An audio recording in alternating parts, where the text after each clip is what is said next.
Stop!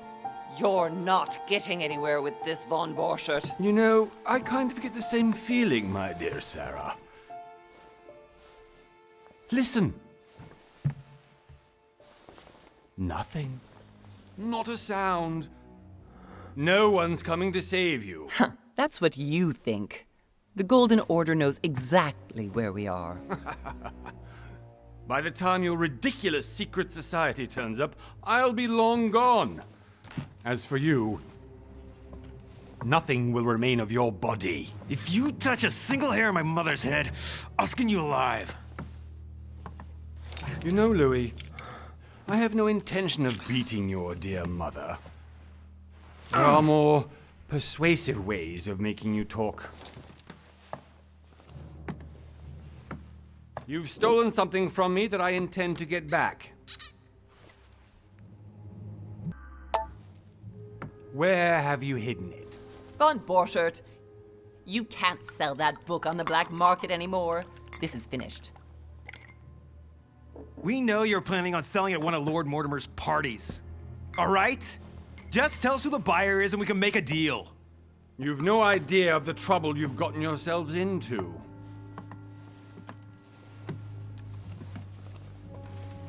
Oh, but you will tell me where it's hidden. I can promise you that. Stop annoying our host, Louis. Son, didn't what happened to you in Rome teach you anything? Just a few more minutes and my concoction will be ready. With this, your bodies will dissolve in less than 4 hours. You'll see. It loosens tongues in no time. You know, I have to admit, Mother, the only thing you've ever taught me is that damn motto of yours. Always remain rational. And open. I got it. I've opened our shackles. Draw him over here. I'll take care of him. Von Borchert! Von Borchert! Listen. Let's make a deal. I'll tell you where the book is if you let my mother go free. Oh, what are you playing at? Don't worry, Mother. You want to play the hero. Pity you're not in any position to do so. For the last time. Where is Al-Azif? Let me do this. Trust me.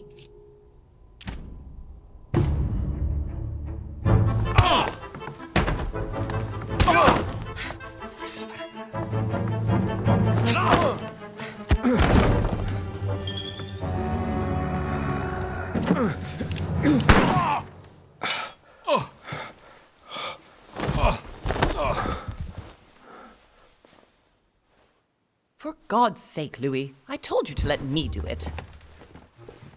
Let me see. You know, I was in control of the situation, Mother. Oh, tell that to your nose. It's because of this kind of reaction that I prefer to work alone. You ought to learn to trust me, Mother. Can't you be happy for once? We finally cracked the Von Borchert case? He was just a middleman. He would have been more useful alive. How many times must I tell you? You must never put your life on the line for me. You're much more important than you can ever imagine. Right, let's go now.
Well done, Mother.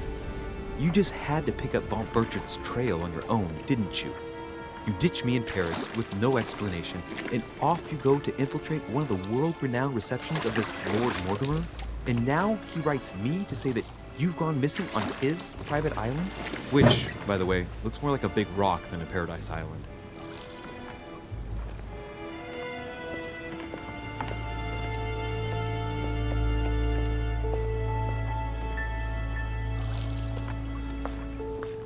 The least he could do is explain to me how he managed to lose you. In any case, it is time for you to stop all this, Mother. It no longer suits your age. Well, I'm sure I'll find you once again, slogging through the caves beneath the island, searching for some long-lost mystical object that you just can't live without.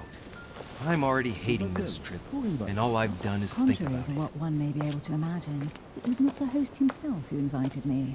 Well now, Duchess, we find ourselves both invited by Sir Holm. Well, how very amusing. Perhaps we have some common interests, Your Eminence. Is this your first time at one of Lord Mortimer's legendary parties? Oh no, we have been friends since long ago. But as I'm doing some business with Sir Holm, the invitation came from him. Well, I simply can't wait for all the festivities to begin.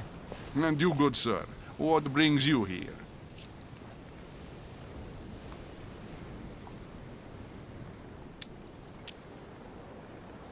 Lord Mortimer asked me to join him. We have some business to take care of. Oh, how mysterious. You adapt quickly, my son. You get along here like a fish in water. Would you believe that we are all here hoping to solve our personal issues? You'll see. Right. I doubt that you came here to look for your mother, Your Eminence. Anyway, consider yourself fortunate, young man, because there are many who dream of simply one day setting foot on this island, and only a very few ever make it. Indeed, I imagine this must be your first time here. That's right. Until now, I've never been invited by Lord Mortimer. You'll see. You won't soon forget it. Given what I've seen so far, I wish I'd been passed over. Come, Duchess. They are waiting for us. We're moving, Monsieur de Richet, if you would like to join us. I'm coming, Duchess. A cardinal? A duchess? I wonder if all the guests here are this prestigious. If I'd known, I would have gone for a better suit.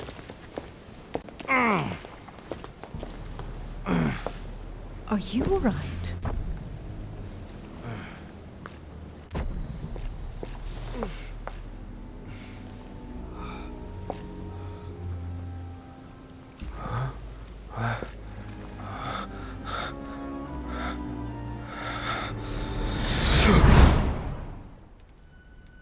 Mother? Oh shit, your hand! So, Okay, it's done.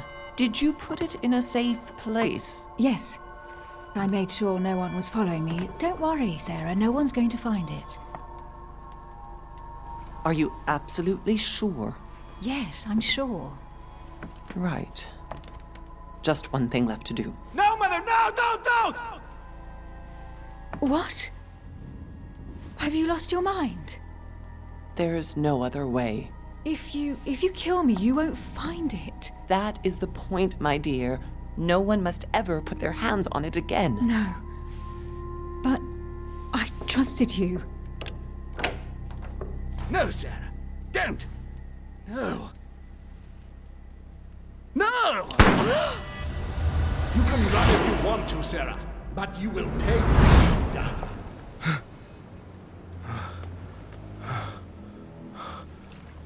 Hugh. Louis, are you all right? What's going on? Here, take this. I'm sorry. Keep it. Are you better? I'm fine. Don't worry. It's getting late. Why don't you go on ahead and I'll catch up with you, okay? Are you sure? Yes! I'm sorry. I'm sure, yes. Fine.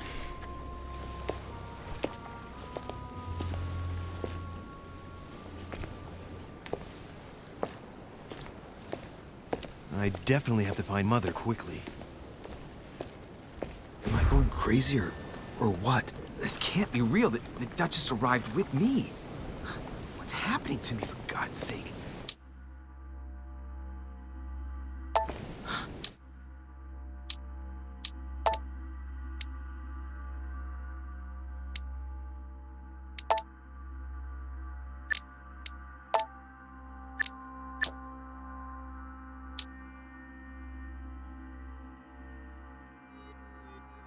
I absolutely need to find you, Mother.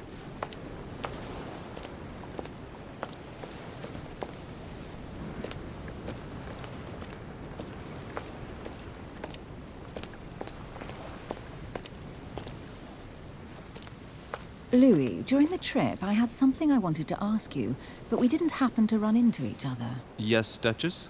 I'm not sure if you remember, but we've met before. At that time, you were of two minds as to your choice of career.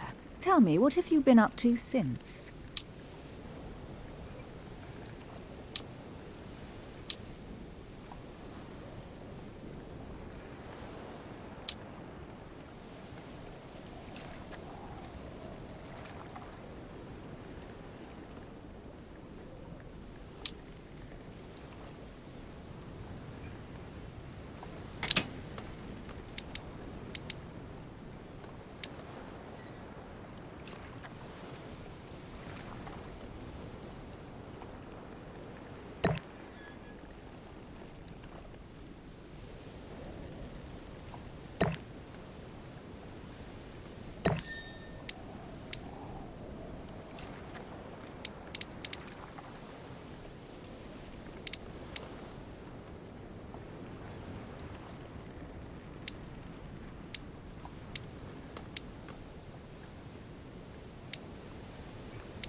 I have been involved in all sorts of unsolved cases.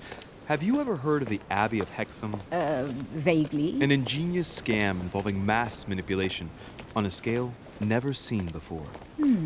There was a cavern under the abbey, wasn't there? Exactly. The wind would blow in through spouts, creating a terrifying howling sound. So, to stop the howling, the priests called for offerings from the peasants. And if they brought enough money, I'm guessing the priest stopped the howling. A perfect trick to fool simple souls. Admit it, Duchess. That story kept you in suspense, didn't it? Yes, it did. I'm delighted to find out that you were the young and brilliant French investigator. For someone who only remembers the case vaguely, your memories are very clear. Well, they say I have the memory of two people. But please, call me Emily. Fine, Emily. Tell me, I was actually helped on that case by my mother. You wouldn't know her by any chance? Wait, Louis. We've already met. You do remember me, don't you? How could I forget a woman such as yourself? A woman such as me? What a sweet talker you are. Remind me of how we met?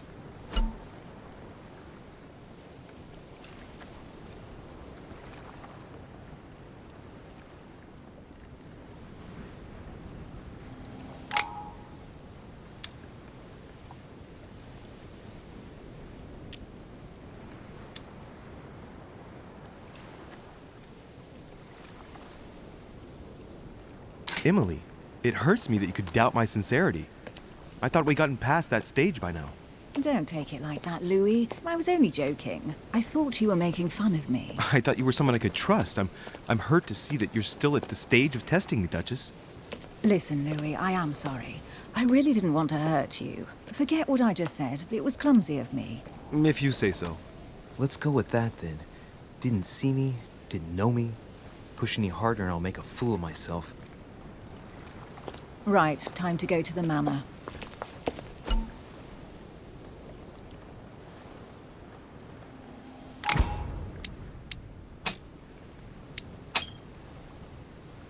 I ask her a question, she answers with another. Is she playing with me?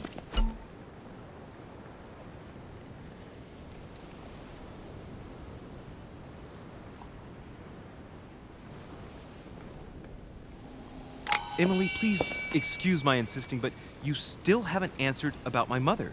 Do you know her? You'll see, Louis. Everybody here knows Sarah de Richet. I don't know where we're going like this, Emily, but you're connected to my mother one way or another. And if I can believe my vision, you don't have much of a place in her heart.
Must be an incredible view from up there. Impossible to set foot on the island without being seen from 300 meters away.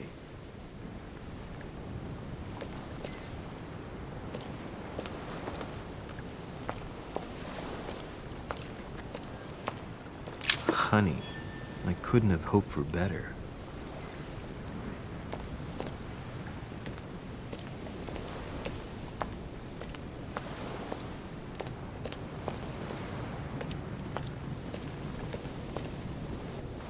Good evening, sir. May I ask your name, please? Louis Moras de Richet. Monsieur de Richet. Delighted to welcome you among us, sir. You must be Sarah de Richet's son. I must tell you we are doing our utmost to find your mother as quickly as possible.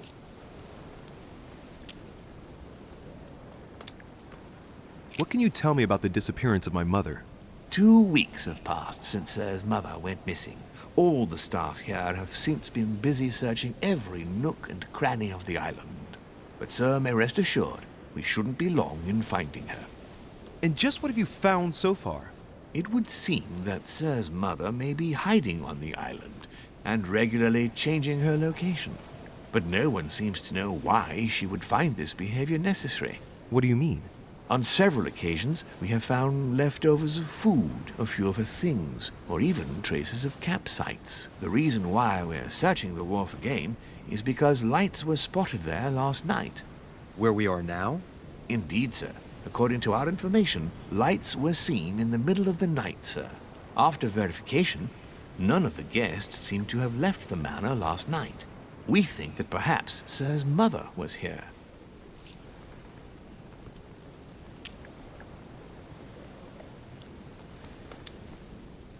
Did anyone see anything else? Unfortunately not, sir. Only lights were seen by servants of the manor, sir. And as I was saying, sir, all the guests were asleep, and no one seems to have noticed anything at all. We seem to have found an object that would appear to belong to Sir's mother. A handkerchief. The handkerchief is embroidered with the initials SDR. We came to the conclusion that they are the initials of Sir's mother, Sarah de Richet. I have orders to give it to Lord Mortimer as soon as I see him. I know my mother. She's not the kind to go for a midnight stroll on the wharf for nothing. I've got to find out what the hell she was doing here. Where exactly did you find the handkerchief? On the landing dock, sir. The one you arrived by.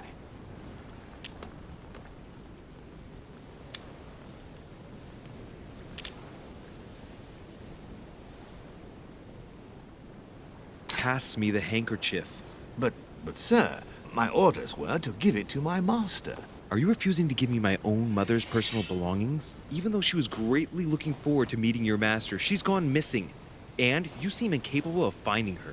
Oh, but sir, please. And to top it all off, you refuse to give me the handkerchief that she so often let me use? Do I deserve such little consideration in your eyes? Is that what you wish me to report to your master? No, certainly not, sir. Please forgive me, sir. I have been such an idiot. Here you are.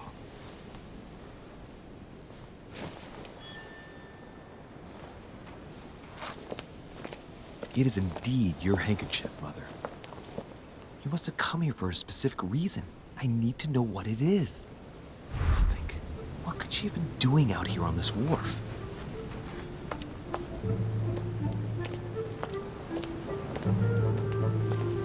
Looks like the barrel's been broken for quite some time.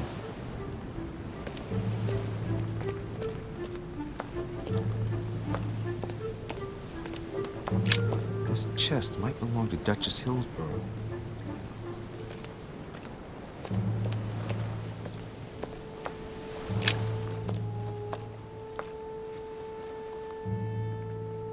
Looks like a bar from an old gate. This miserable old bar has been broken fairly recently. The edges are still clean, and the tip is blackened. Without analysis to the contrary, I put my money on cannon powder. This might just come in handy.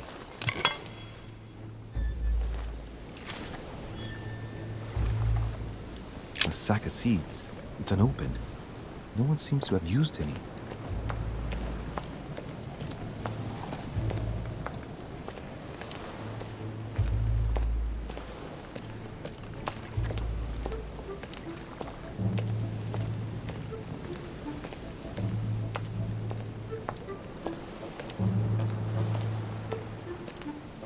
Some rope.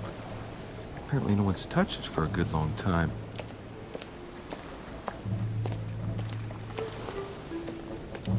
A lantern. Nothing special.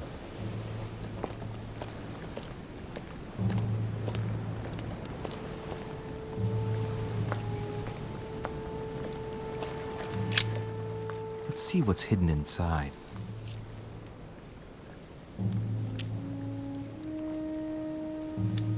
Let's look.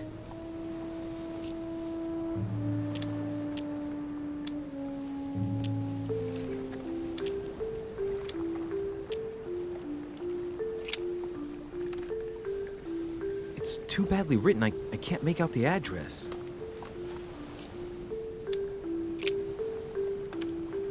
The address is 50 Bedford Square, London.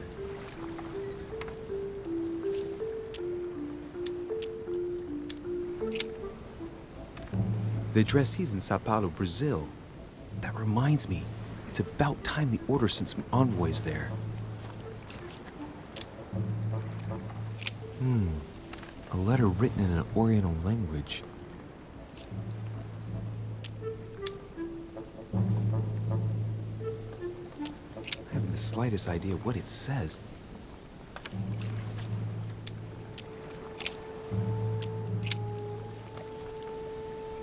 Probably a Dutchman.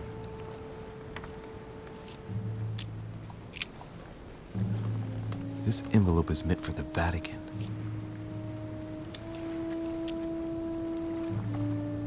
Apparently this letter is meant for Pope Pius VI, born Giovanni Braschi. I wonder which one of these people is influential enough to write to the Pope in person.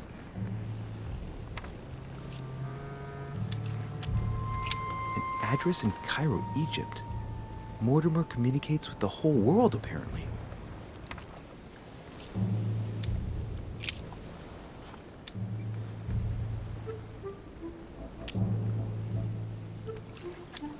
Samuel Ritter d'Auchois.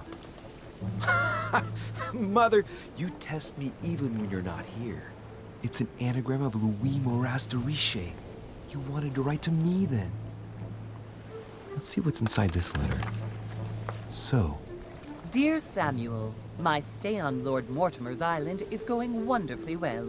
As I find myself in such charming company, I plan to stay a few more weeks. Would you be so kind as to send me a gift that I'd like to give to our old friend Manuel Godoy? I would be most grateful. I have been told that he's going to join us here soon. I would like to mark the occasion. Thank you in advance. Yours devotedly, Sarah Faustine de Riche. what is your game here, Mother?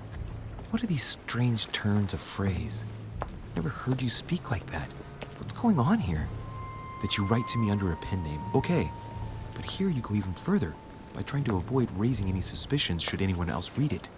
I wonder if this Godoy is the person you came looking for. Think! Godoy. Manuel Godoy. Why does the name sound so familiar? I'm guessing he's a man of some importance. Spanish, I'd say. But just can't put a face to him. Well, hope we meet to talk about it soon, Mother. I don't know what you've gotten yourself into this time, but I'll bet you've got a lot to tell me.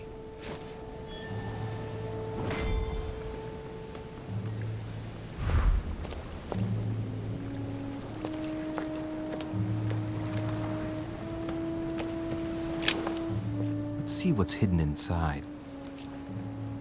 Let's look.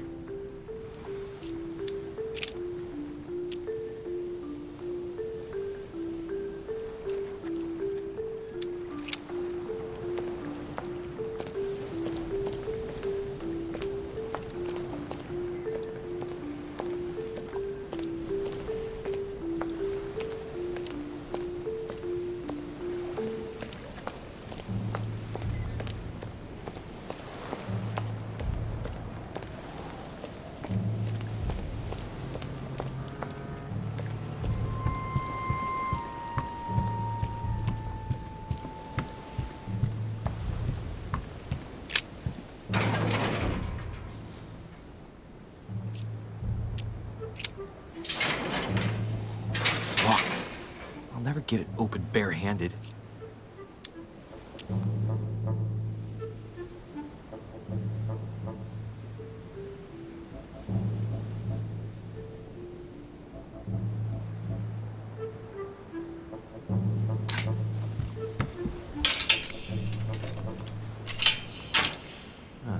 There we are.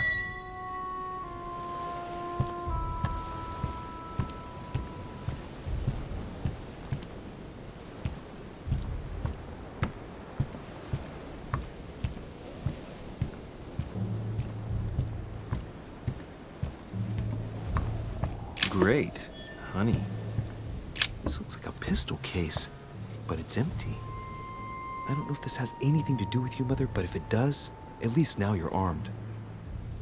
Just like in my vision. And none of it's telling me anything useful.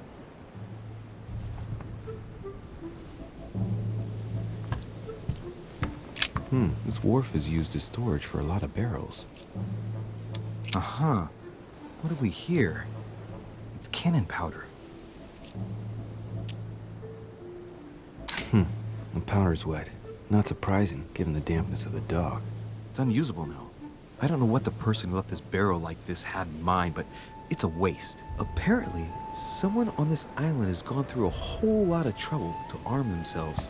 I really must find you, dear Mother, and quickly, too. Amber.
Wooden floorboard.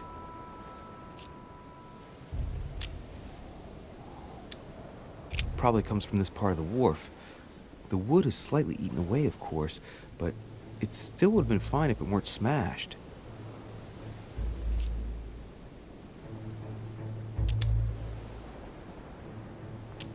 Probably comes from this part of the wharf.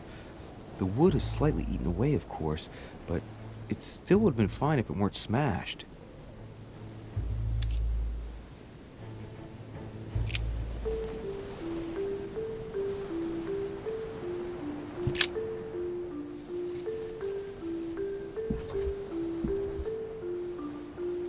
Hey, there's something not right about this floorboard.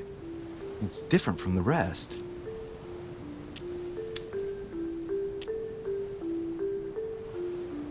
Somebody replaced it recently. It looks like it's fixed pretty solidly in place. It's going to be tough to rip it out of here.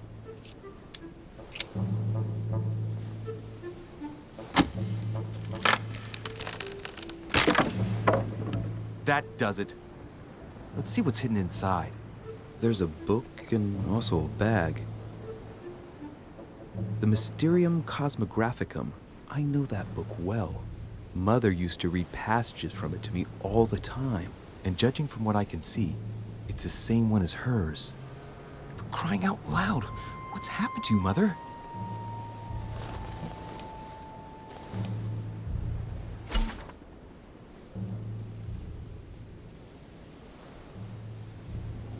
Let's look inside the bag. A little food, a few toiletries, a small key, and some kind of black powder. Some fruit, a piece of bacon, and some bread. The fruit's still firm. The bread's a bit stale. From the smell, this food's been here roughly 2 days. And if it's rationed, there's enough left to last 2 more days. Shit! Those are definitely my mother's things. I recognize her hairpins. This bag smells of her perfume. A piece of soap, some oils, and her powder puff. But what does all this mean? An iron key completely rusted. You never know. It might be useful. I hope Mother wasn't counting on it. Right. Just in case, I'll take it all. I'll give it back to Mother when I see her. So, let's go through this. My mother's been hiding pieces of bread between the rotten boards of a wharf in the middle of the night. That's not normal. And if that weren't enough, looks now like she's armed. Meanwhile, she also takes the time to send out letters, reassuring whoever might be interested that she's having a fabulous time here. So odd. So very odd. And that's not even all I've noticed. But maybe I ought to move on to the manor now. They'll be waiting for me. At least I hope so.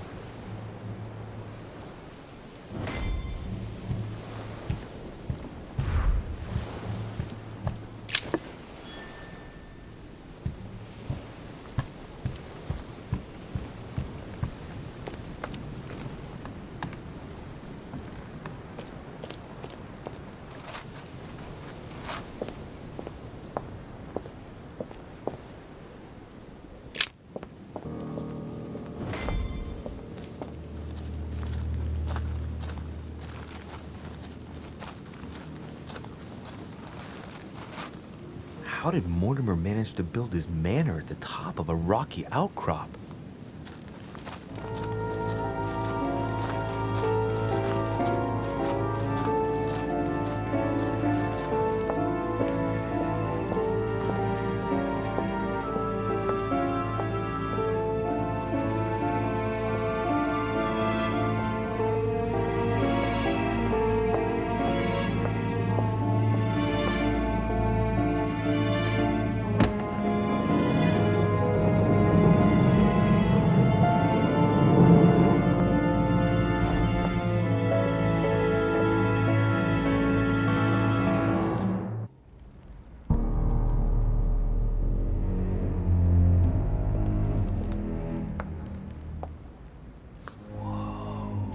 Impressive.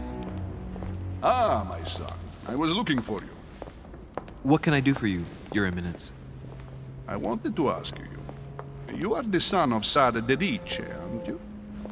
You see, your mother and I were supposed to meet here on this very spot. I was supposed to hand her a very important envelope. But I haven't seen her. If only Mother had told me why she was coming here. Anyway, I ought to take the envelope. It might have something to do with her disappearance. Listen, if it will help, you can always give it to me.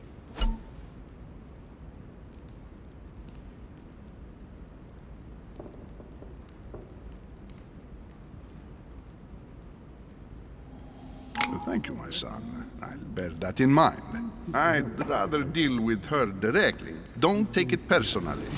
Would you happen to know if your mother has arrived yet?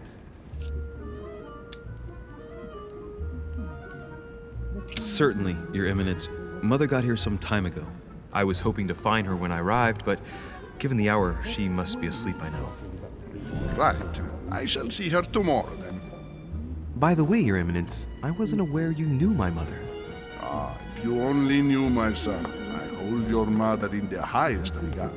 She has rendered great service to the church, and her help is invaluable. I hope that you will follow in her footsteps. If only she had told me where she was headed. Nonetheless, our exchanges have always been discreet, and I should like them to remain as such. If your mother wishes to speak to you about us one day, I will not mind if she does so. That is very commendable. But since we work together on a daily basis, it's surely just an oversight. Most certainly. You said you work together. What do you do exactly?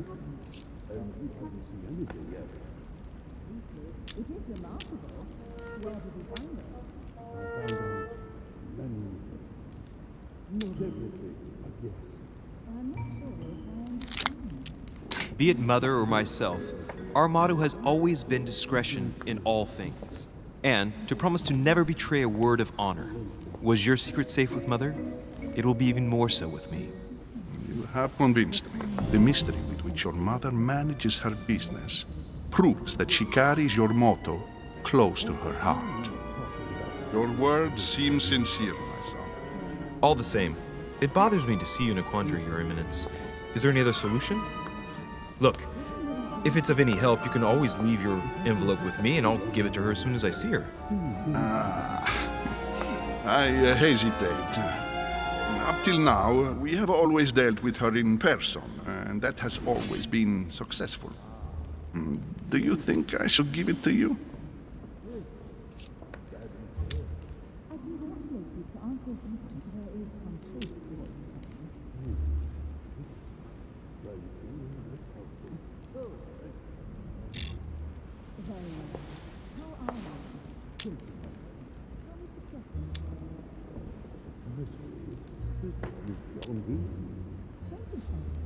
Don't worry, Your Eminence. Your secret is safe with me. You know my mother's reputation. As her son, I will defend the de Richet's word with the same fervor. I would expect nothing less. Listen to me, my child. If I give you the letter, can you promise me before God that no one other than your mother will read it?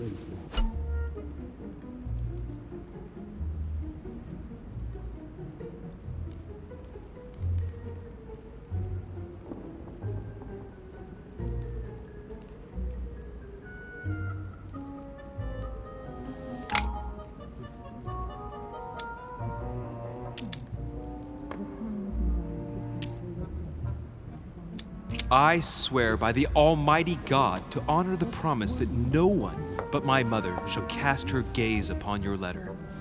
Good. Listen, let's stop there. I'm going to tell you a secret, Monsieur de Ricci. Your mother and I are organizing the escape of a large number of French priests who face a massacre organized by the accursed Republican tribunals. The church is literally being bled like a beast. Without your mother, hundreds of men of the cloth would have gone to the guillotine.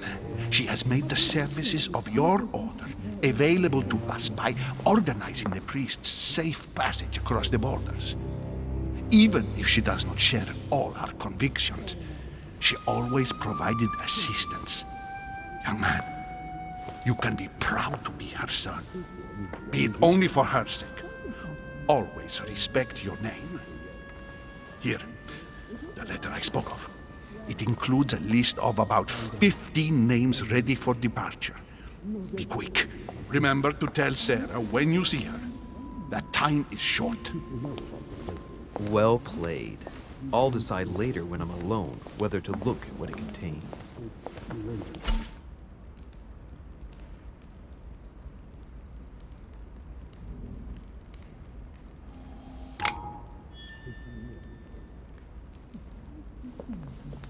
The finest minds of the century were present, if I'm not mistaken. Lives of the Noble Greeks and Romans by Plutarch, a biography of the great men. Open to Brutus's page. Caesar, stabbed by multiple blows at once, sees Brutus raise the dagger on him. Then, covering his head with his robe, he delivers himself to the arms of the conspirators. Nice family. Let's keep it. Might come in handy someday.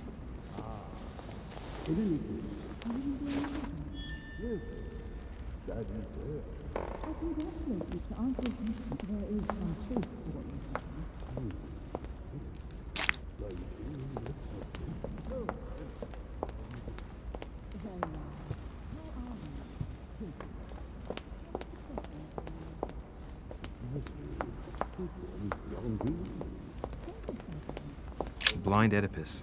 Blinded himself. What a tragic destiny.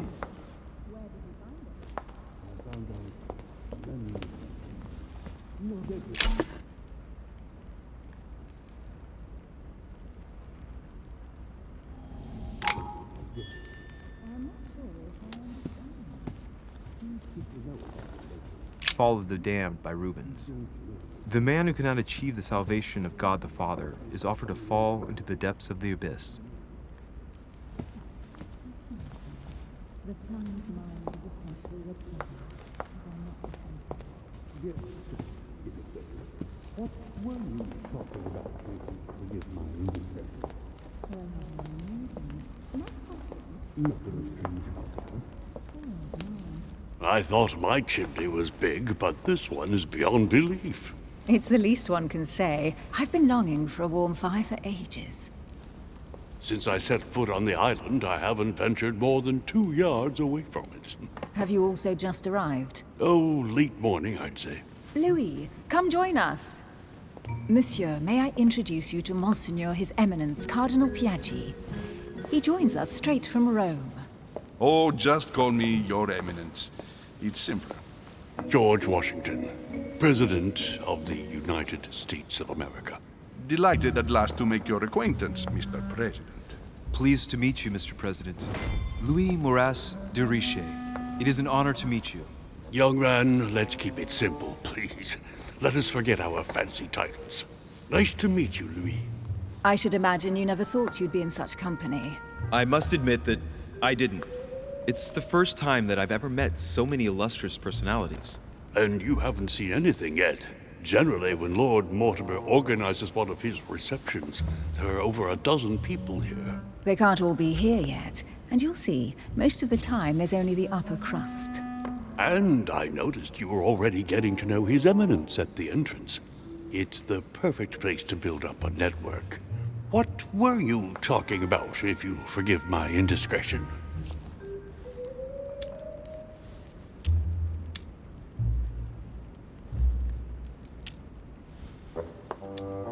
At the risk of disappointing you, we weren't conspiring in our corner, sir. His Eminence was simply telling me that he knew my mother and how much he held her in high esteem. It so happens that Monsieur de Riche's mother is to join us. Oh, pity. No scrumptious gossip or juicy tidbits, unmentionable secrets, or even money matters. But you'll see, it will come. Despite all the goodwill in the world, you can't stop people scheming left and right around here. Speak for yourself, sir. Well, my friends, do any of you know the reason why we're here this time? Not in the slightest. As for me, I've been invited by Sir Horn, a close friend of Lord Mortimer, but I do not know the reason why. You see, Louis, every time Lord Mortimer organizes a reception, he always finds a moment to set up a chat with all the guests. During which time we remake the world. Accompanied by gallons of absinthe and cussing. I'll leave you to imagine the result. So, if I understand rightly, Monsieur de Riche, you've come out here to join your mother. For what reason, exactly?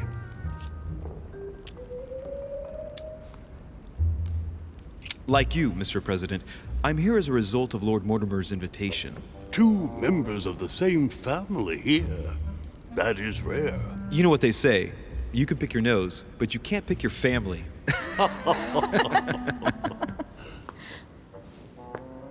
Seriously, though, I know your mother well. Stay behind with me afterwards, and we'll take a moment to speak about her.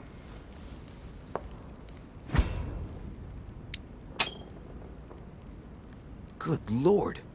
Washington is wearing the emblem of the Grand Master of the Golden Order. It's the highest distinction of the Order in the United States. It puts him on par with my mother. He must really know his stuff when it comes to the occult. Good evening, my friends. Holy shit. That's the man for my vision. An urgent case has delayed our host, Lord Mortimer. He can't be present this evening, and he sends his deepest apologies. He's asked me here and he hasn't even turned up? Great start. Do you know that man? Sir Gregory Holm, an English aristocrat, very influential. He's also close to Lord Mortimer, so don't be surprised if he acts like he's at home. And now, my dear guests, a light meal is served in the small salon. For those who would like to, you're invited to follow me into the next room.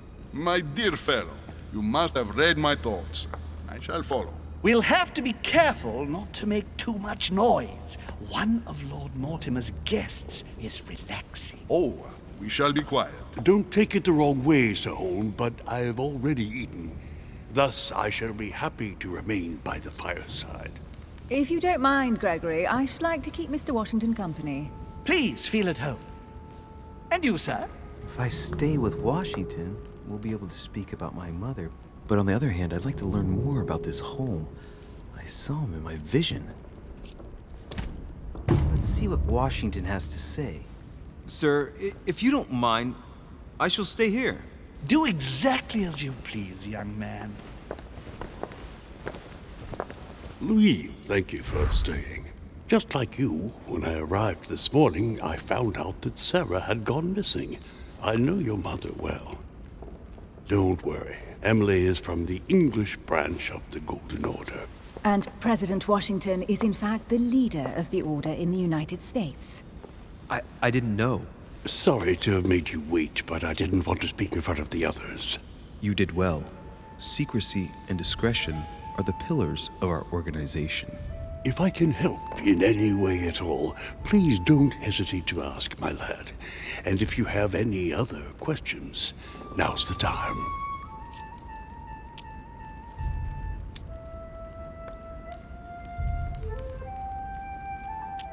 Mother has always had a fascination for Lord Mortimer, but has never wanted to tell me why. Lord Mortimer is a remarkable man. He's wealthy and is advisor to the very highly placed. Your mother is the head of the Order in France. It doesn't surprise me that he asked her to come. Lord Mortimer greatly contributed to financing my electoral campaign, for example. But I want this to be clear, without ever seeking to gain an advantage. And that is to his credit. Yes, you can trust him. He will do everything in his power to help you find Sarah. Mr. Washington, you seem to be very familiar with my mother.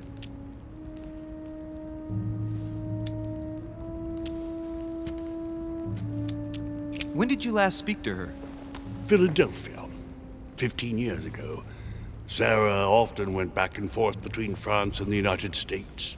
Yes, I remember those days. I didn't see her too often. Right. Would it be too much if I asked you a few more questions? Not at all. Go ahead. But I can't promise I'll remember everything. May I ask, when you saw each other, what did you talk about?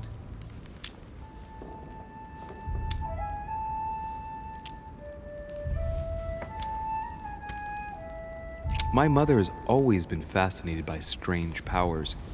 Did she talk to you about anything like that? Yes. Her facility for discerning truths from rumor served me well. Such as preventing massacres, like the one at Salem, from happening again. Or convincing people that horsemen cannot ride around without heads. What was it that she used to say now? Keep an open and logical mind? Yes, that's it. Thank you, sir. I was hoping to speak with Lord Mortimer. At least now I have some information, thanks to you. I repeat, Lord Mortimer is a man of his word. You won't be disappointed. And I am persuaded that your mother's research is his main concern.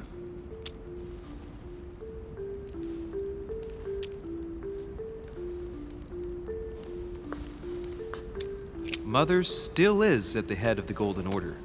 I find it difficult to believe that she came to this island without notifying the other members. As for myself, I did not know. I am here at the request of Sir Holm, a situation regarding the Crown of England to resolve, and to see what Lord Mortimer has to propose to us. As for me, Lord Mortimer asked me here to speak about the future of America. I did not know that your mother would even be among us. In any case, no one has yet mentioned associating the Order. We haven't found many clues yet.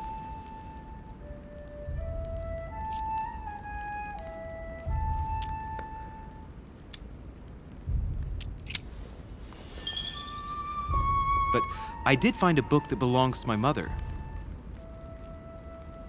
Where did you find it? That's what worries me. I found it hidden on the wharf. Do you think she was preparing to discreetly leave? I don't know. An extremely likely proposition. I'll believe it when I see it. Don't worry, Louis. I'm sure nothing bad has happened to her. Yes, I hope not.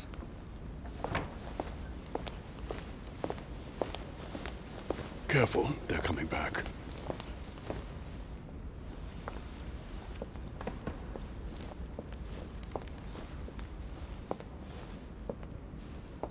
Well, I am impressed with all this splendor. But don't spend too much time with Mr. Washington, my dear, or you'll lose your pretty accent.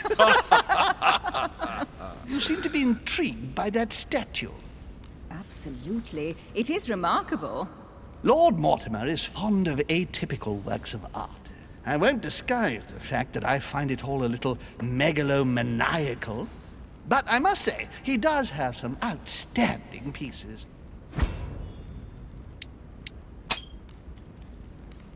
The statue is impressive, and so are the paintings. Rubens, the Caravage, Guignero. Lord Mortimer has very good taste, and the means to express it. Oh, I see our young sir is a connoisseur. Yes, in my spare time. Yet, I couldn't tell you who the artist of that painting there is. I think I recognize a theme, but the style intrigues me. Saturn devouring his son. Oh, well, you wouldn't know. The artist is none other than Lord Mortimer. I thought for a long time that the painting wasn't finished, but my old friend assured me it was. Still, there's no accounting for taste. Not very conventional, but it sure does hold your attention. You will find that Lord Mortimer is not what one would call conventional, Monsieur de Richet. Sir Holm, who was that young lady with you? Elizabeth Adams, Mr. President. She would have liked to have stayed with us, but the poor thing is exhausted. Elizabeth Adams? Just mentioning Elizabeth totally changed Washington's attitude. Looks like he just saw a ghost. Miss Adams is here to rest. You have perhaps already come across her in the corridors. She arrived a few days ago. I perceived her, but we weren't introduced.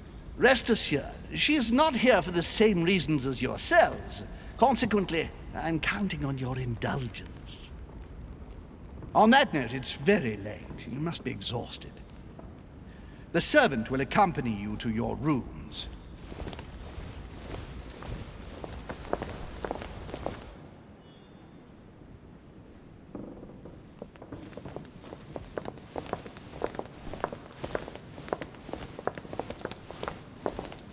Ladies, gentlemen, I bid you all good night. Mr. President, Your Eminence, Duchess, you have the same rooms as usual. You, Monsieur de Richet, will find your room at the end of the corridor.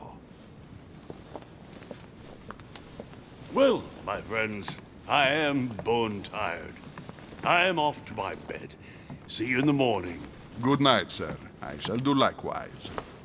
Louis, I shall see you in the morning. Sleep well. Good night. See you tomorrow. Oh man, it's been quite a day.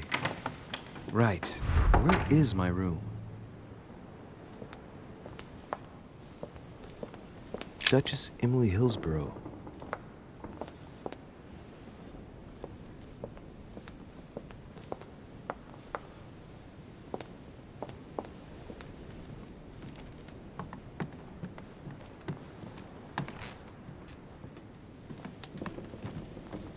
Duke Manuel Godoy.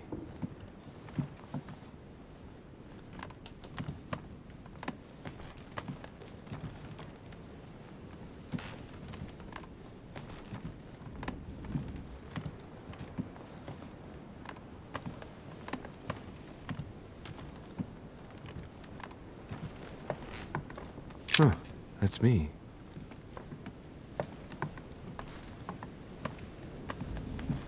Monseigneur, His Eminence Cardinal Piaggi.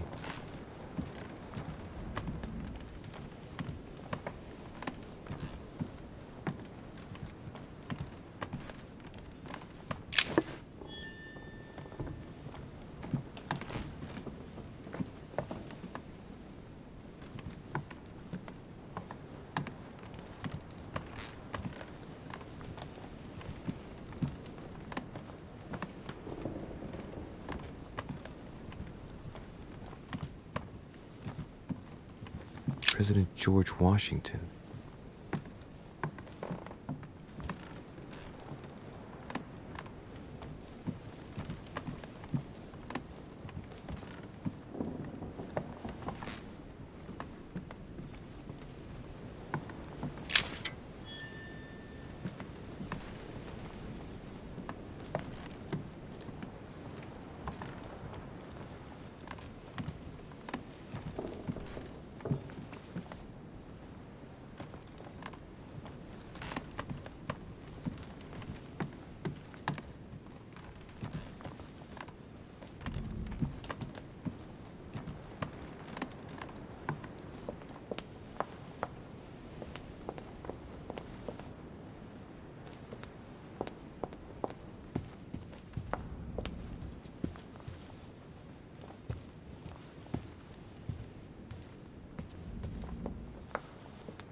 Monsieur Johann van Volner.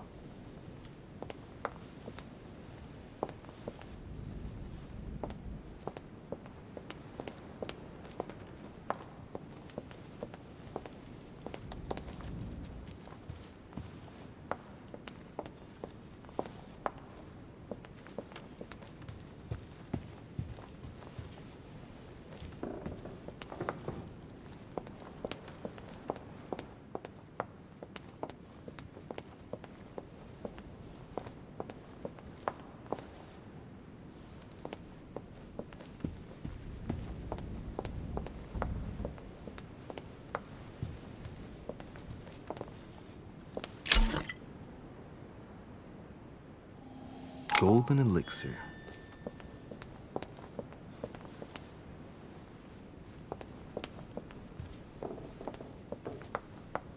Sir Jacques Perreux.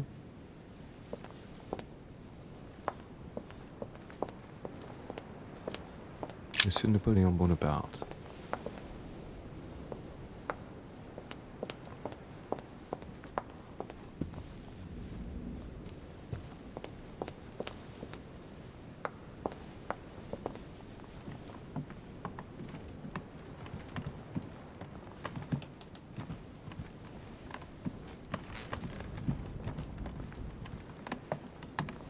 Huh, that's me.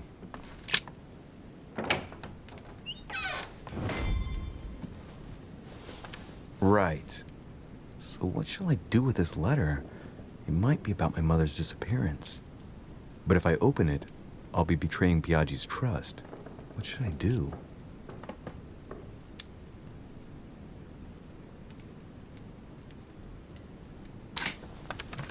So, it really is a list of French countrymen. Piaggi wasn't lying. Wow! Nice room. Mortimer sure doesn't do things halfway.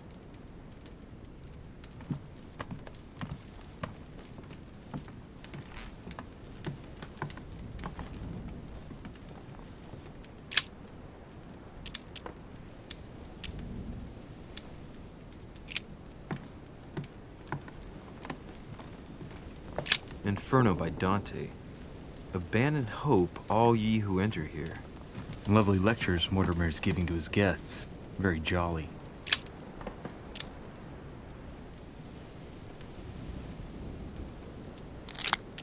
Golden elixir.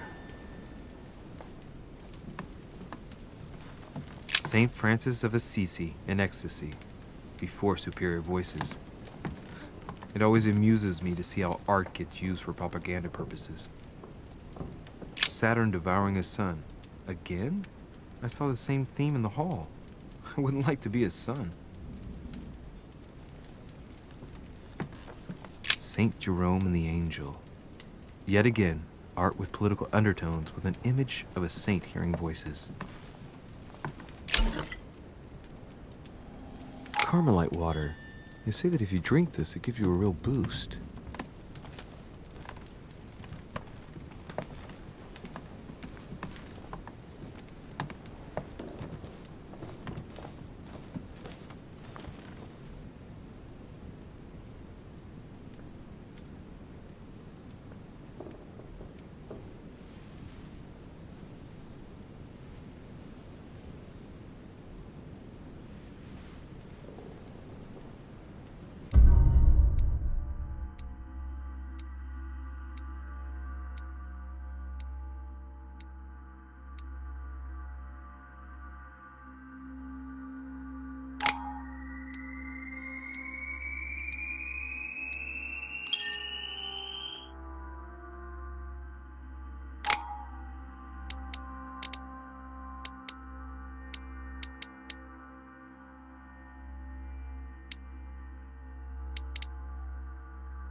Your turn?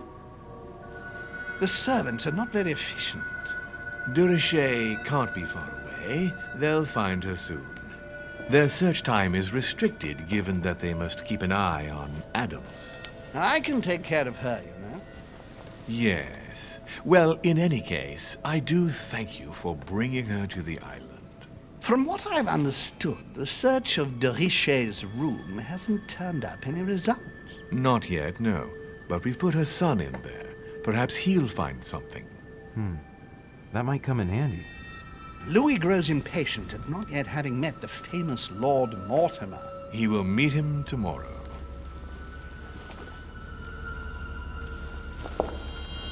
Oh, what a pity to lose a knight at the start of the game. Are you waiting for someone? A young French soldier. During our game of chess? Don't worry, Gregory. The game won't disappear. I'll have one of my men escort you back. Don't trouble yourself. I know my way out. Ah, good evening, gentlemen. Please forgive me for this late hour. It is never too late, and we have much to discuss. One last move?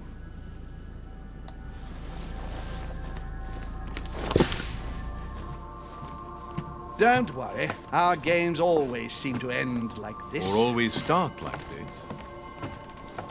Come, take a seat, my friend.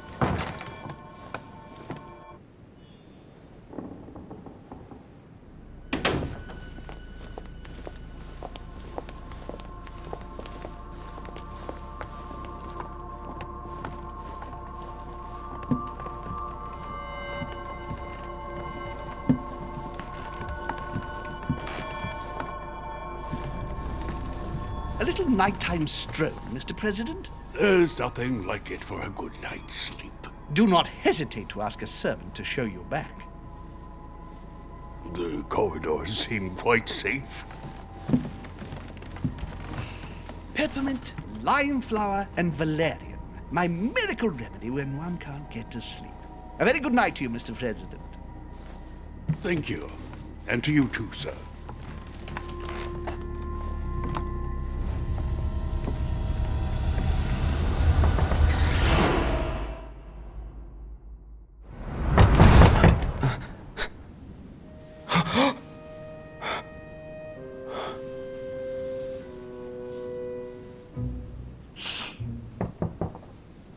I'm coming.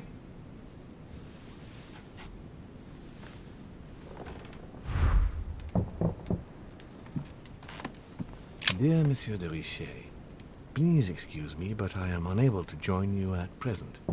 However, rest assured that we are doing all we can to resolve the case that concerns us. By the way, enclosed, you will find a key that will enable you to retrieve the personal effects your mother left behind. Yours faithfully, Lord William Mortimer. Dear Monsieur de Richet,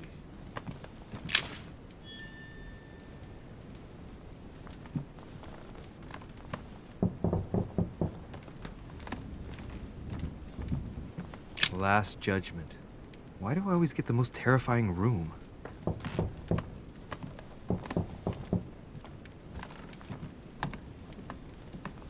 Incredulity of St. Thomas. Why is Caravaggio representing St. Thomas putting his finger in the wound? Thomas looks on but doesn't touch.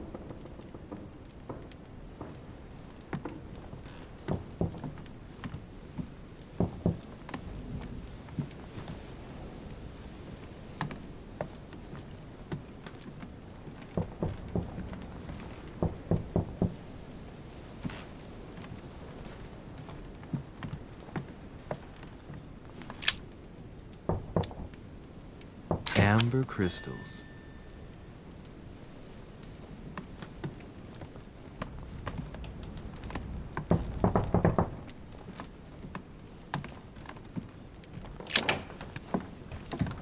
Excuse me. Am I bothering you? No, not in the least. Is something wrong? I'm going to need your help. Do you remember the young lady we spoke of in the hall? Elizabeth Adams. Home introduced her to us. Yes.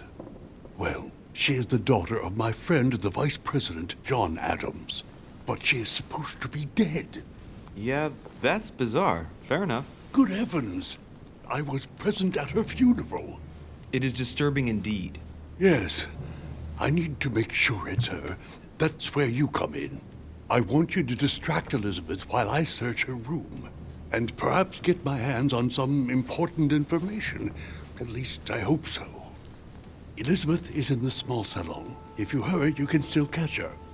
I just need 10 minutes. But if my vision is true, there are two men nearby discussing very important issues, and one of them looks much like Mortimer. Washington is very kind, but I came to this island for my mother, not for his ghost stories.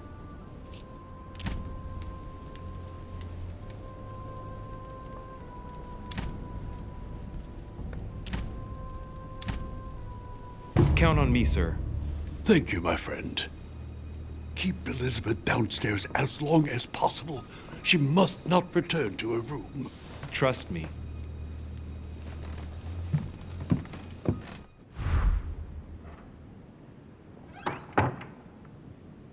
According to Washington, Lady Adams is in the small salon. I better hurry.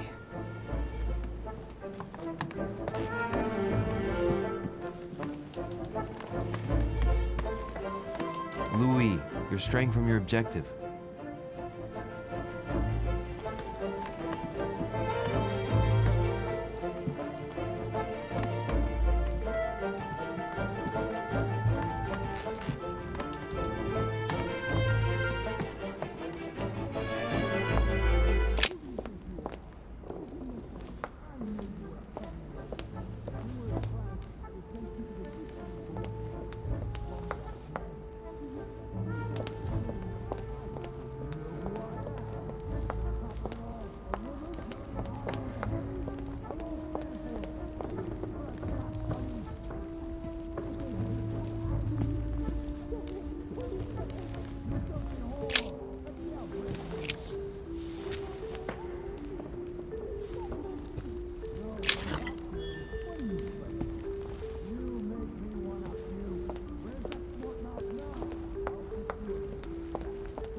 My son.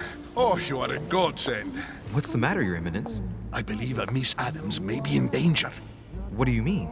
Do you hear that? She is being manhandled in this small salon. By whom? I don't know exactly. A thug, a Frenchman, it seems. By the cut of his cloth, I'd say he's a member of the French Revolutionary Government. You should do something, my son.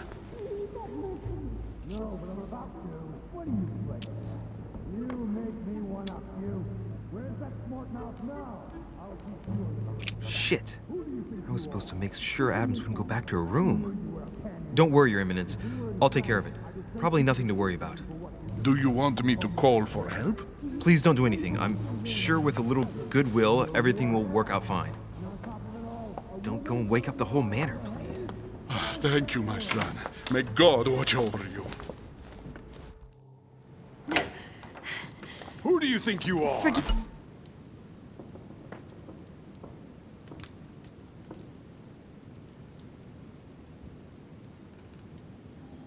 Me, sir. If we were in France, I'd have sent you to the guillotine for what you just said.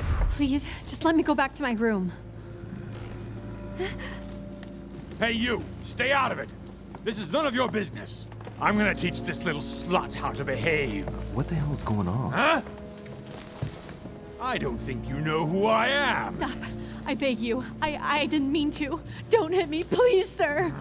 Shit. If I step in, Adams might just run back to her room. And if I do nothing, yes, Washington will have enough time to search, but this girl's gonna suffer. Damn it, what should I do? You filthy whore! I apologize. Have mercy. Please have mercy. No! I apologize. Nah, nah, nah. Mercy, have mercy. Nah, nah, nah. Where's that smart mouth now? I'll teach you a little respect. Huh?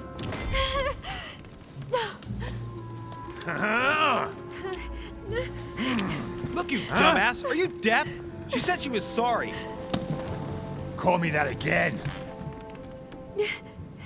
Leave her alone. Are you looking for a slap, Sonny?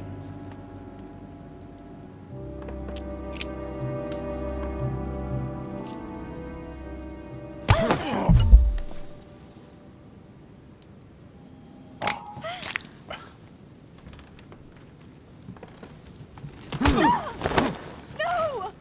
Lady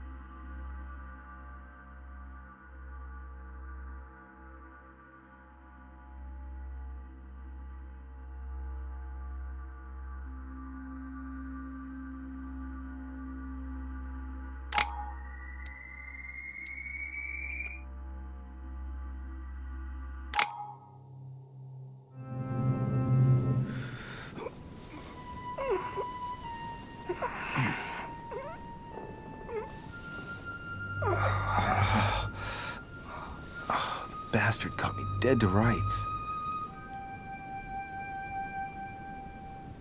Liam, you have failed me. I don't know what you were doing, but Elizabeth returned much too soon. Any earlier, and I would have been caught.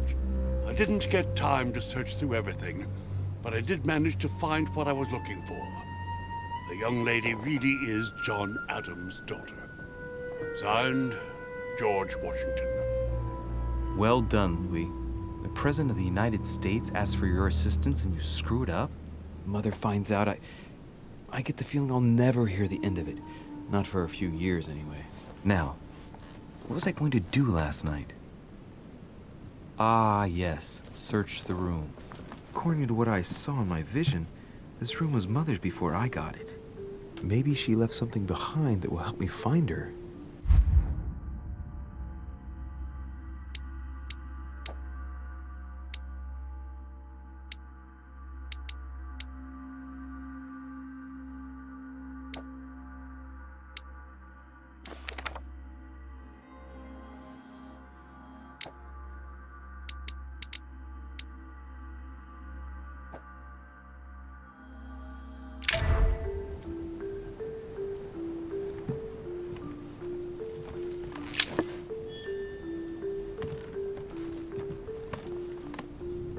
The torture of Ixion, condemned by the gods to lose his mind because of his arrogance.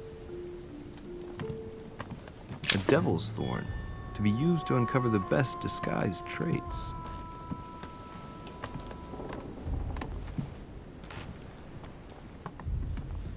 The incredulity of St. Thomas.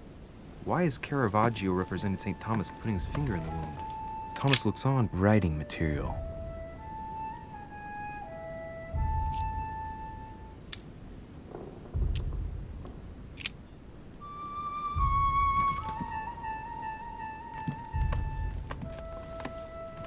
Last Judgment. Why do I always get the most terrifying room? I haven't even had time to unpack my cases.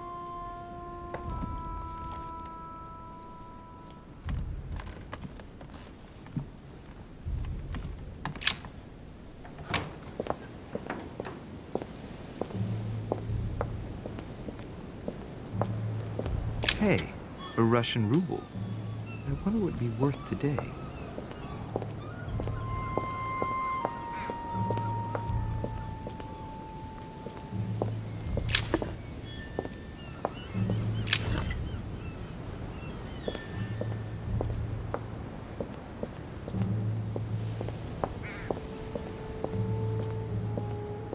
Priest's robe, crosses. Must be Piaggi's room.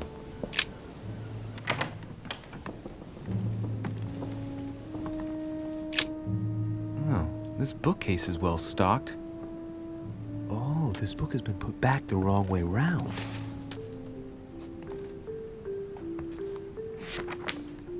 A Voyage Around the World, the travel log of the explorer Louis-Antoine de Bougainville.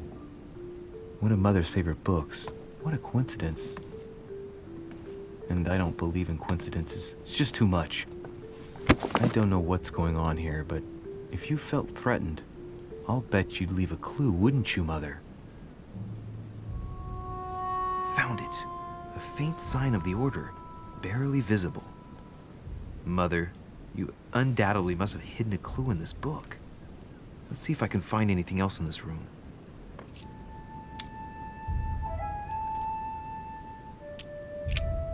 I'm not far from solving the puzzle. I must keep searching.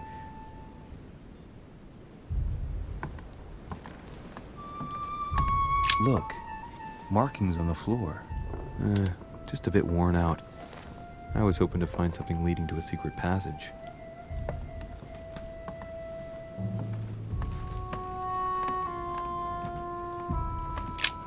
Nothing here.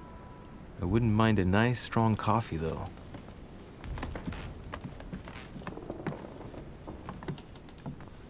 Saint Jerome and the Angel. Yet again, art with political undertones with an image of a saint hearing voices. There's a circle around the lock here.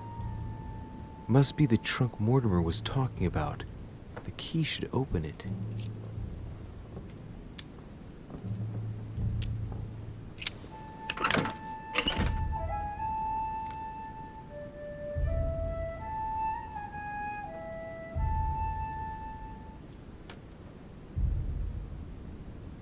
There's a note.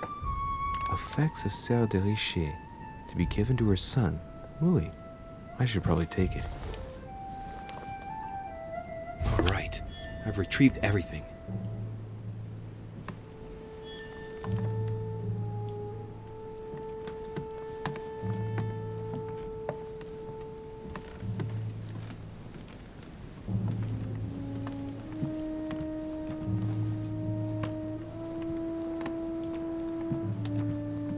Nothing.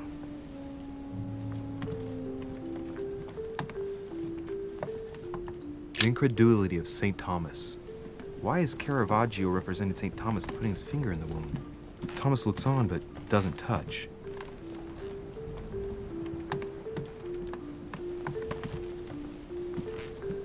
Inferno by Dante. Abandon hope, all ye who enter here. Lovely lectures Mortimer's giving to his guests. Very jolly. I'm not far from solving the puzzle. I must keep searching.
The incredulity of St. Thomas.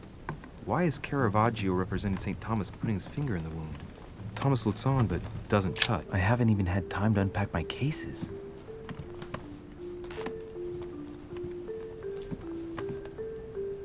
Last Judgment. Why do I always get the most terrifying room? Writing material.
The torture of Ixion, condemned by the gods to lose his mind because of his arrogance.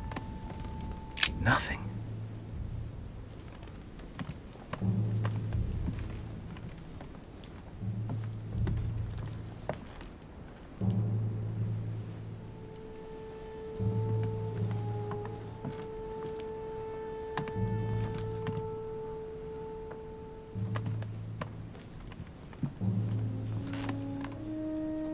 Dear Monsieur de Richer,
not far from solving the puzzle. I must keep searching.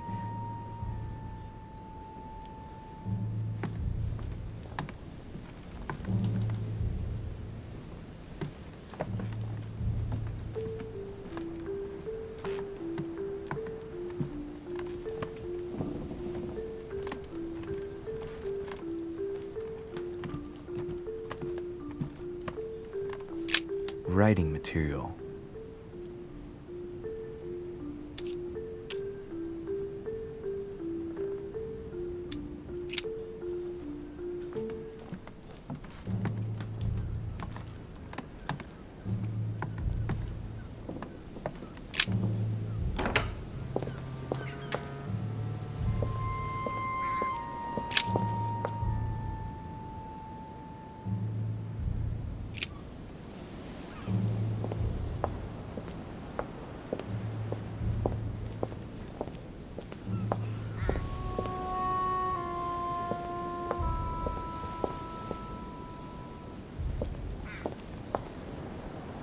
A Bazant.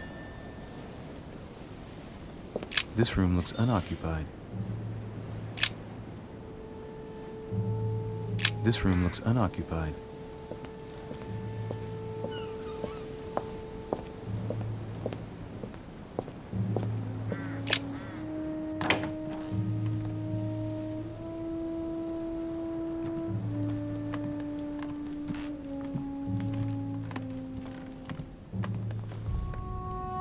Inspiration of St. Matthew, or Matthew writing his gospel, dictated to him by voices.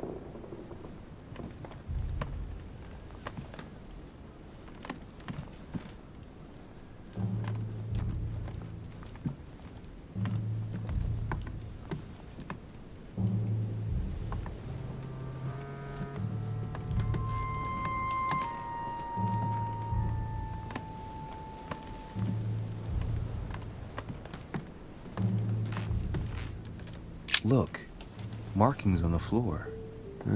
Just a bit worn out. I was hoping to find something leading to a secret passage.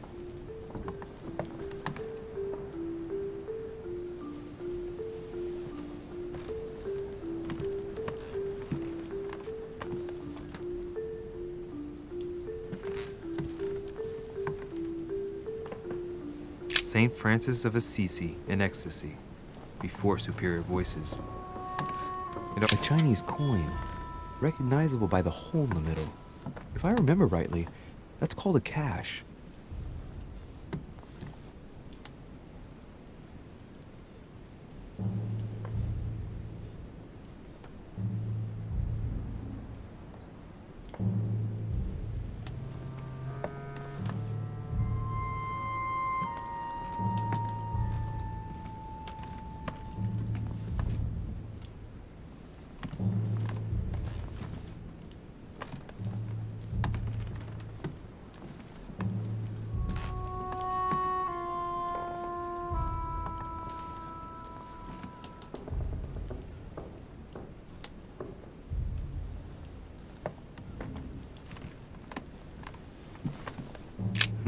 Nothing here. I wouldn't mind a nice, strong coffee, though.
Here's something will undermine my botanist's appreciation for the local climate.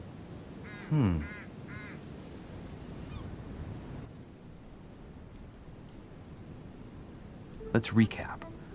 My mother was in this room. I found a rare edition of her favorite book. She must have left something behind. She must have used the writing materials.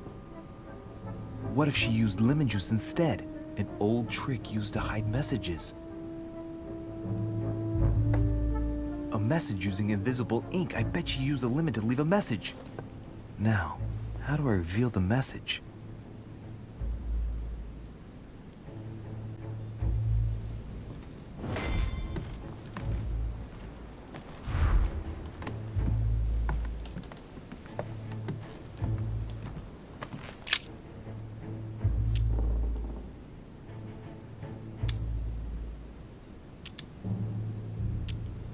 If a message is written in lemon juice, the flame will reveal it.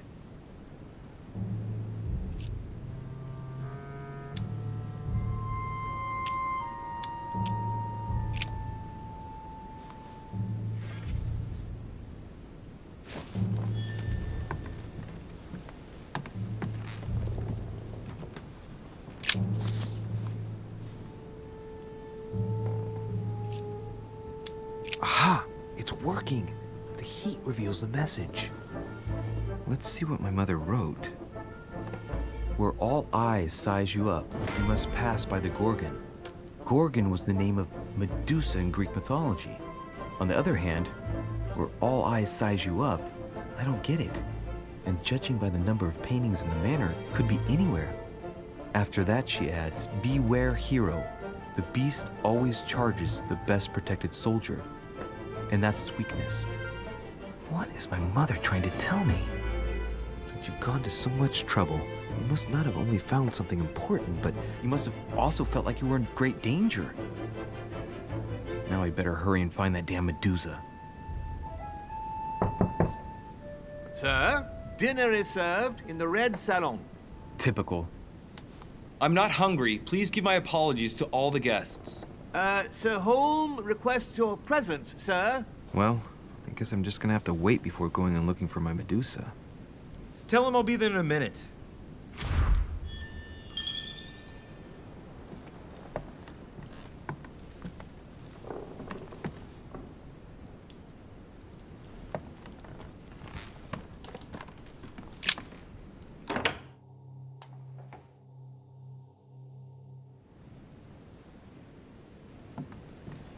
If I get a chance, I may have to take a little tour through the rooms of the other guests.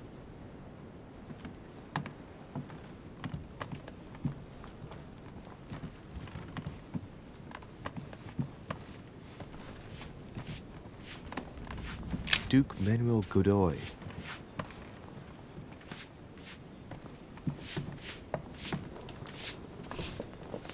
Duchess Emily Hillsborough.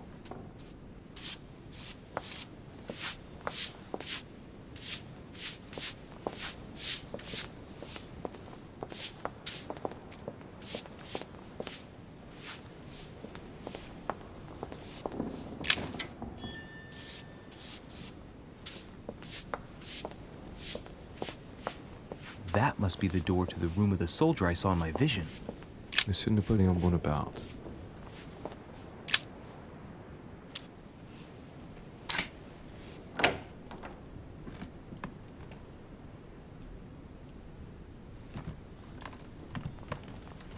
Devil's Thorn. I'll keep it. The Prince by Machiavelli. A perfect read for anyone with a surfeit of ambition. That might come in handy.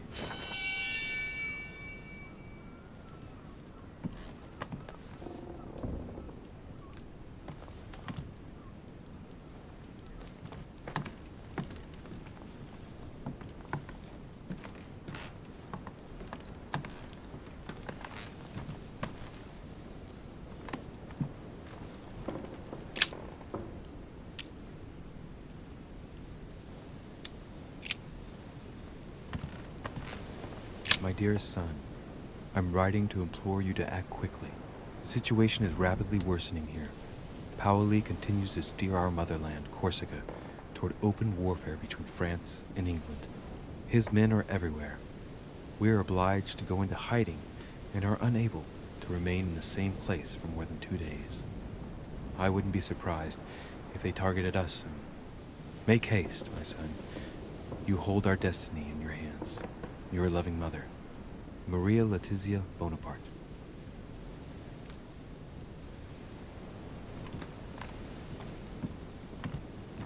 A bicorn decorated with a cockade. It must belong to a French soldier.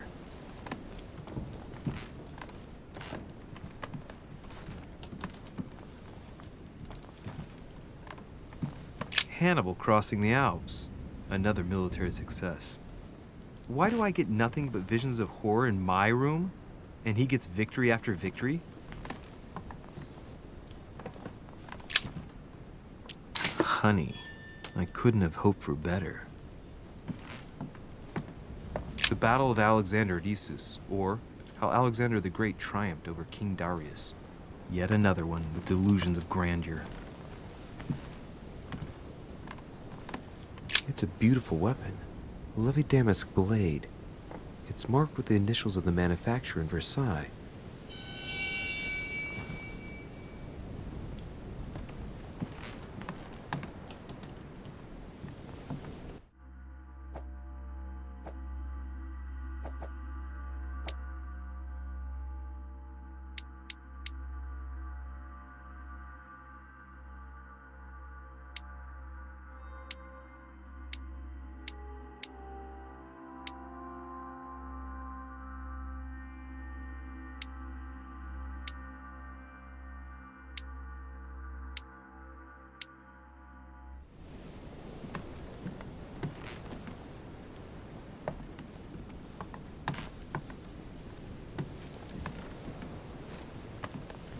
French actor Talma is Nero in Britannicus, the last emperor of the Caesar dynasty.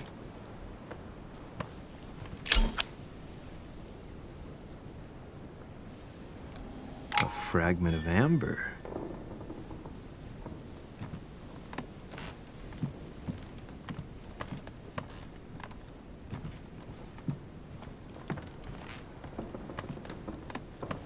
My dear Napoleon, as previously agreed, I would like to ask you to join us in January on my island to participate in the High Society meeting organized for the occasion.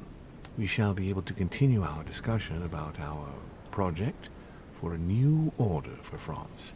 I have a proposition to make to you concerning your wish to put a strong leader at the head of France.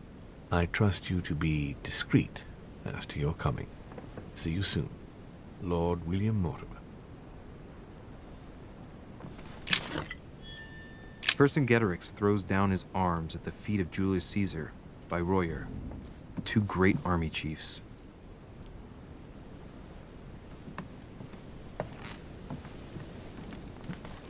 A cache.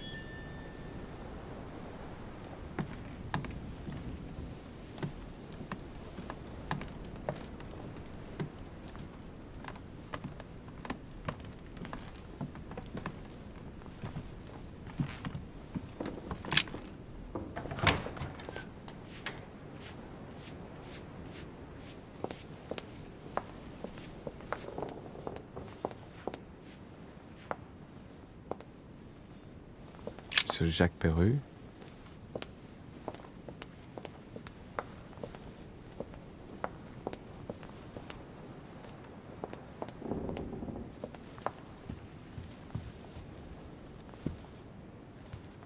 A few leaves out of an old encyclopedia.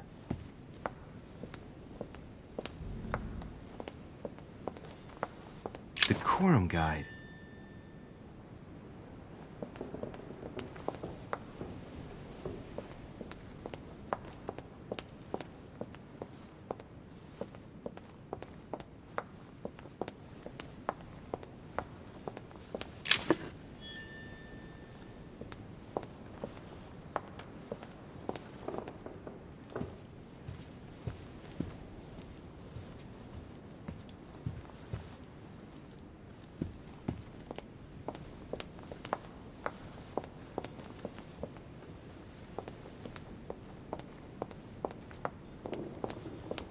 Monsieur Johann van Vulner.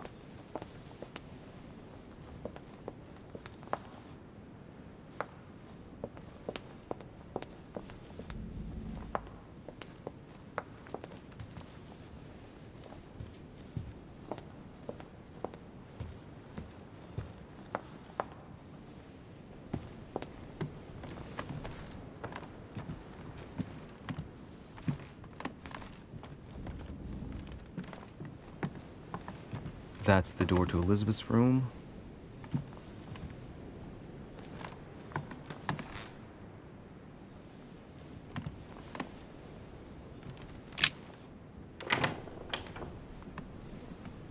For God's sakes, what happened in here?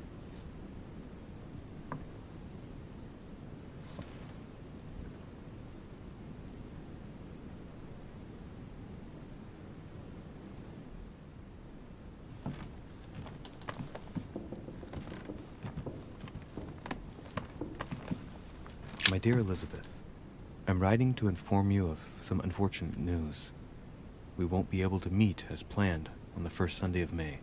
I've been told that you're no better, and, unfortunately, your brothers and I are absolutely snowed under by the work required to govern this new country. Please excuse us. As soon as we can get free, even if it's just for a day, I promise we shall come and see you. Your loving father, John Adams. P.S. Don't hold it against your mother. She still isn't ready. Please don't judge her. I'm sure you'll be able to put all of this behind you one day.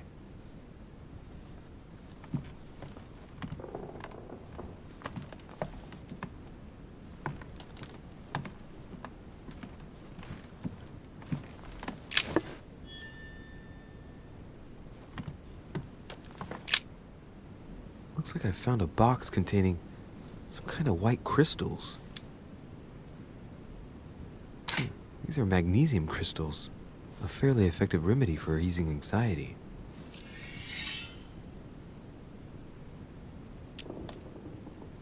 Well, let's see what it tastes like. Ugh. I really need to stop tasting everything I find now.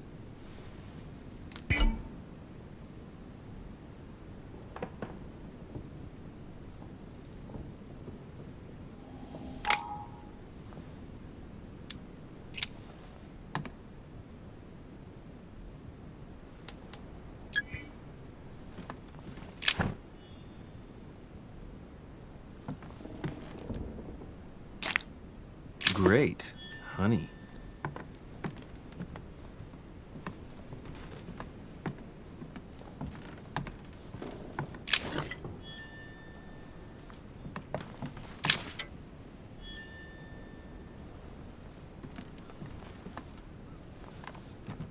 A novel of the initiation of a young woman into polite society.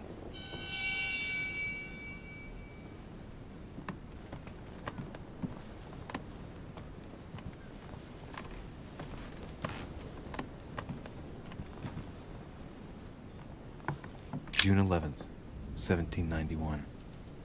My dear Elizabeth, your last letter gave me much cause for concern. Your words were so cold, as if emotions no longer matter to you. Father maintains that the secondary effects of your treatment still trouble you, but that they will soon subside. Should I believe him? I cling to the belief that we shall soon see each other again, at long last, right soon. Your loving sister, Abigail. P.S. Don't forget to tell me what present you want.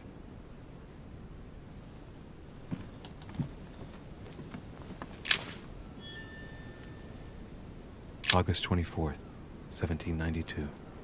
Elizabeth, I am driven to despair and doubt there is any point in writing to you.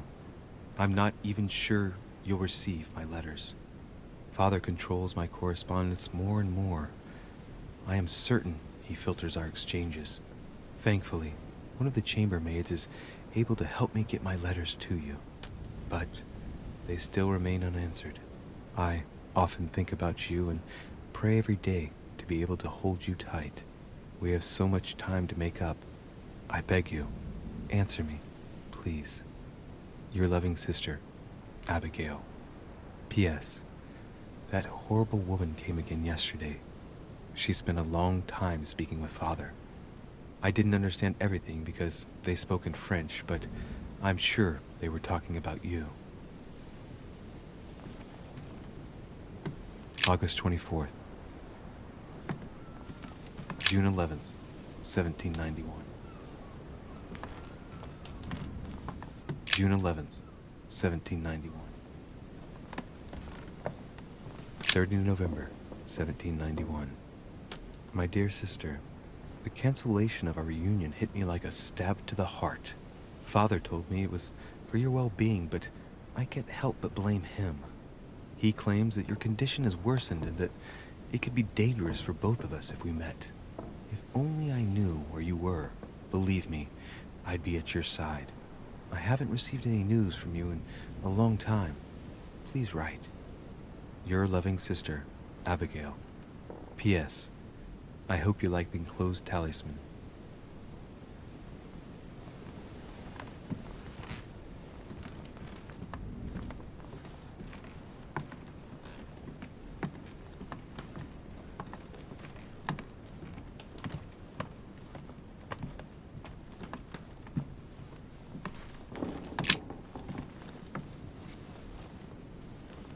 A chest with a half-circle pattern.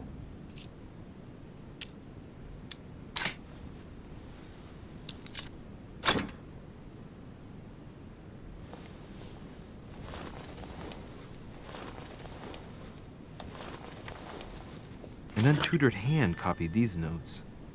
Looks like a healing method. Well, that's a pity. The writing is barely legible.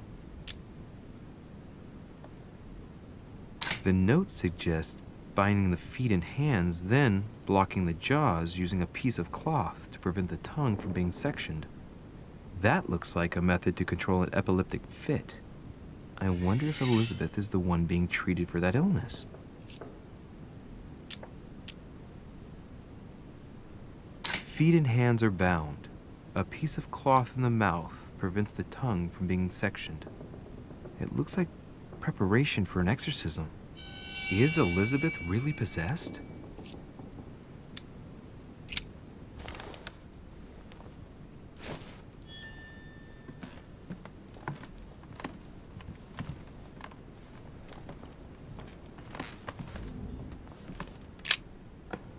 Looks like I found a box containing some kind of white crystals.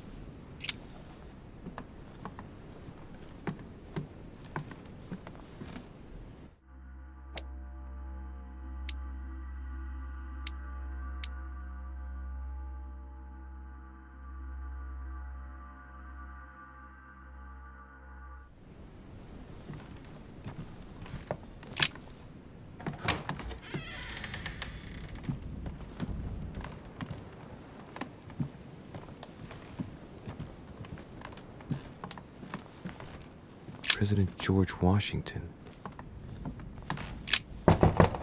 Let no one disturb me. I'm busy. Too bad. I'll see him later.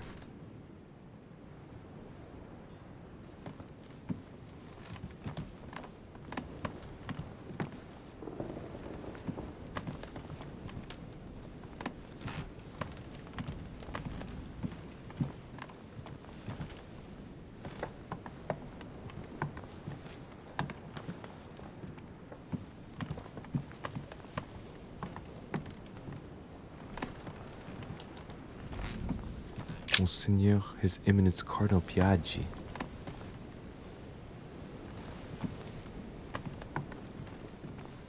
Huh, that's me.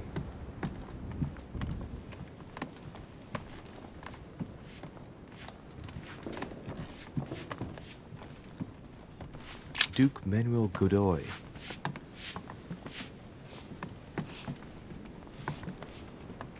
This is Cersei. Duchess Emily Hillsborough. Might be better to take a different stairway.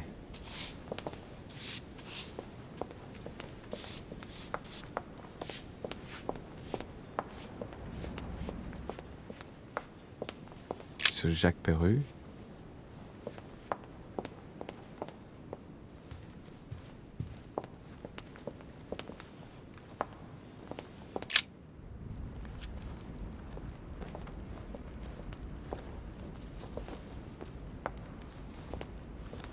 Excuse me, Monsieur de Richet.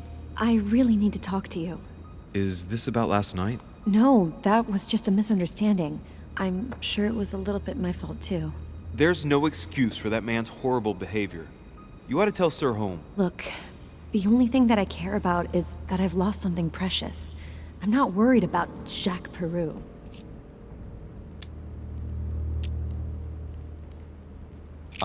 I'm sorry. I should have stopped him from beating you. What's done is done. It was my fault, not yours. Don't say that. It's never the victim's fault. Look at your eye. My eye's nothing. Last night, I found out that your mother was on the island. What are you doing here?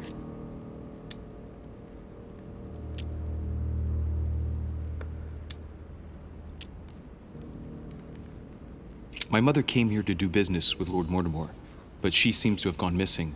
So I'm here to find her. I know your mother very well. Really? Yes, I have been in your mother's care ever since I was born. She nursed you. Oh, I wouldn't say nursed. No. I remember her stare, cold as ice. Her sadistic hands pressing over my mouth to silence me while I screamed in pain. I remember her knees, too. She held me down with them while she cut and burned scars into me. Hold on a minute. What do you mean? You can ask her when you see her. Huh, she's getting more and more agitated.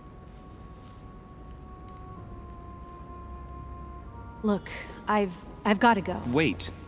I need to know more about you and my mother. Why did she put you through all of that? There must be some reason for what she did.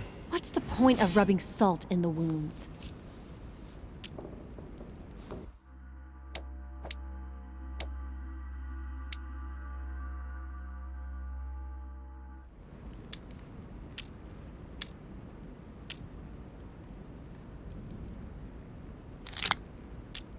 I want to find out what really happened. No, you really don't want to know what your mother did when I shed my first blood at puberty. On the contrary, you can tell me anything. Let me be my own judge. I know your little game. You're no different from the rest of them. You couldn't give a damn about me. The only thing you're interested in is finding out about your mother. Don't say that. Not everyone wants to use you. Some people care about you, don't they?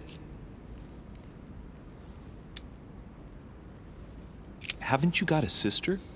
Yes. I'm sure she loves you with all her heart. She's the only one who cares about me. I would have put an end to it all by now if it weren't for her. Since you insist, I'll tell you how I met your mother. Thanks for trusting me. You see, before I was born, my mother often suffered from hallucinations and fits of anger. Soon people could barely recognize her. She became a completely different person. So my father spent an enormous amount of money paying for the best doctors, but none of them were able to cure her. The last resort was to call a priest. So, is that what your father did? No. He went to an expert in the occult. Ah, my mother. Her reputation already extended beyond our borders. My mother's fits stopped at my birth, and Sarah de Richet concluded that the evil had passed into me. Not only did it encourage her to stay, but she took the opportunity to advise my father to separate me from the rest of my family. That's how I was declared stillborn. My fate was decided that very day. It would coincide with my mother's frequent trips to America. I had my first fit when I was 3. That's when your mother began her experiments to rid me of the evil inside. I understand how you feel, but I know my mother. I'm sure she had her reasons, even if it seems difficult to believe. Everything she put me through was all for nothing. My whole life was ruined for nothing. So what brings you here then? My father used to know Sir Holm. He offered to introduce me to the world's leading authority in the occult. Lord Mortimer. He was my last hope. Until I found out he had also invited your mother. It's got to be a coincidence. I don't believe for a second she's come here for you. You can't change my mind about this, Louis. My days are numbered, and I know it.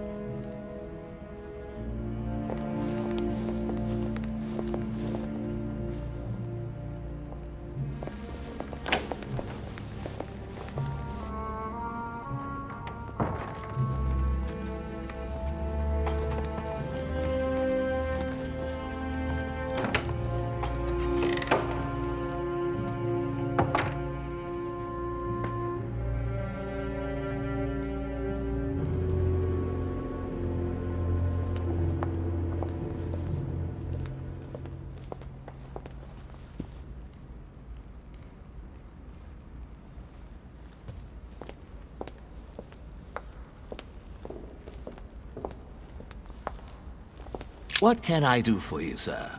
I am at your service day and night, sir. I would like to speak about your master, Lord Mortimer. Do please excuse me, sir, but I shall make no comment about my master.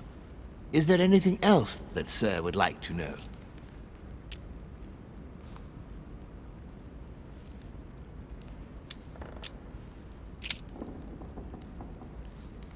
What is outside on the island exactly? Lord Mortimer has made a point of keeping the main part of the island in its natural state, sir. For security reasons, only the wharves and the gardens are accessible to guests. If sir would like to walk along the wharves, he has only to follow the pathway used upon his arrival. If he would like to walk in the interior gardens of the manor, I would advise sir to pass through the portrait gallery. May I help sir in any other way?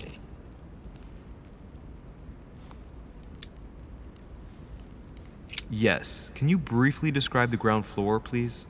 Very well, sir. On the ground floor, there are mainly living rooms. Sir finds himself at present in the Grand Hall. From the Grand Hall, sir can access, on one side, the small salon where the guests like to relax with a good book.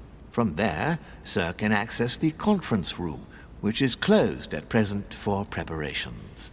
That is where Lord Mortimer likes to gather all of his guests for talks. From the other side of the Grand Hall, sir may access the dining room. That is where sir's meals will be served. From the dining room, sir may benefit from an exceptional view overlooking the island. It is also the best way to access the portrait gallery, where a large part of Lord Mortimer's works are exhibited. And in the gallery, sir will also find access to the garden. But sir may be reassured, the building is accessible on both sides, so that it surrounds the garden in question. So, sir should not find cause to worry. No one has ever gotten lost. Except for my mother. Has sir another question? What's on the first floor? The first floor is reserved for guests, sir. That is where sir will find his private rooms. The main corridor leads around the building. 3 stairways will enable sir to return to the ground floor. It is also from there that sir will be able to reach the second floor. Thank you very much. Anything else, sir? Yes. What can I find on the second floor? That floor is strictly reserved for Lord Mortimer, sir. In the west wing on the second floor are his private chambers. In the east wing are the rooms reserved for Lord Mortimer's personal guests.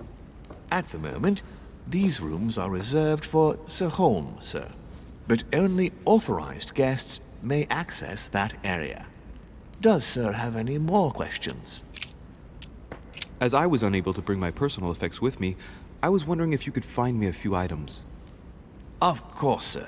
What would you require?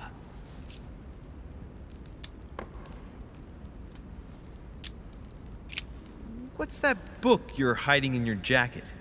The Sorrows of Young Werther by Goethe, sir. And I am not hiding it. Hand it to me, please. It is damaged, sir. I would never dare lend sir a book in such a pitiful state, sir. I took it to restore.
Hang on, but It's mine.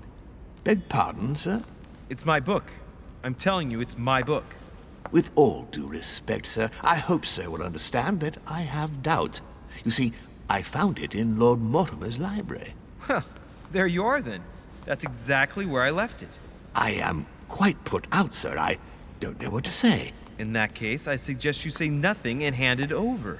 But I... Now. But, sir, I... Very well, sir. Here you are. May sir take good care of it. It is damaged. And you've damaged it as well? Well, bravo. Bravo. No, I didn't do anything. It wasn't me, sir. Say pardon. Pardon me, sir. Very good. There were some other things I wanted to go over with you.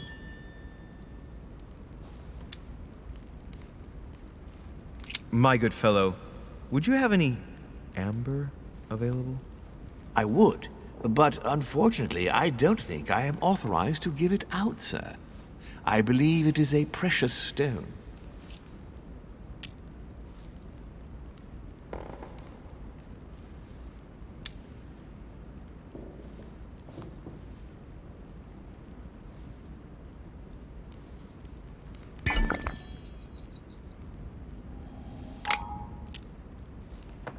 Look, you aren't going to kick up a fuss about a vulgar piece of resin, are you? Don't believe what they say about amber. It does nothing to warm up infants' bodies, let alone prevent toothache. And neither does this fossil oleoresin stimulate fertility. You can believe me. Thank you for educating me. I didn't know. Here you are, sir. Does sir desire anything else?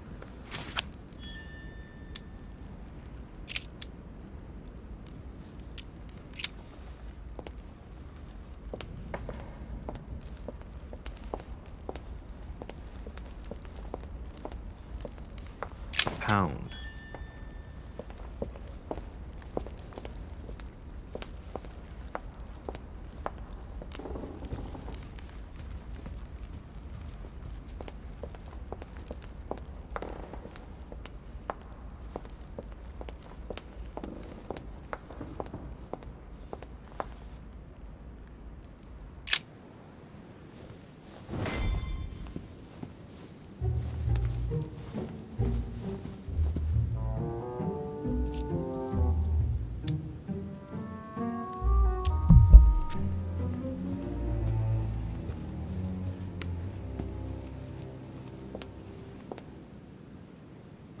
Dear friends, I bid you welcome. I hope the night was not too short. Your Eminence, Duchess, Monsieur de Richet, allow me to introduce our new guests. They arrived during the night. Johann Christoph von Wollner, Minister of Religious Affairs and close aide of Frederick William II, King of Prussia. Napoleon Bonaparte, Lieutenant of the French Revolutionary Army. And Jacques Peroux, French Revolutionary Tribunal Judge.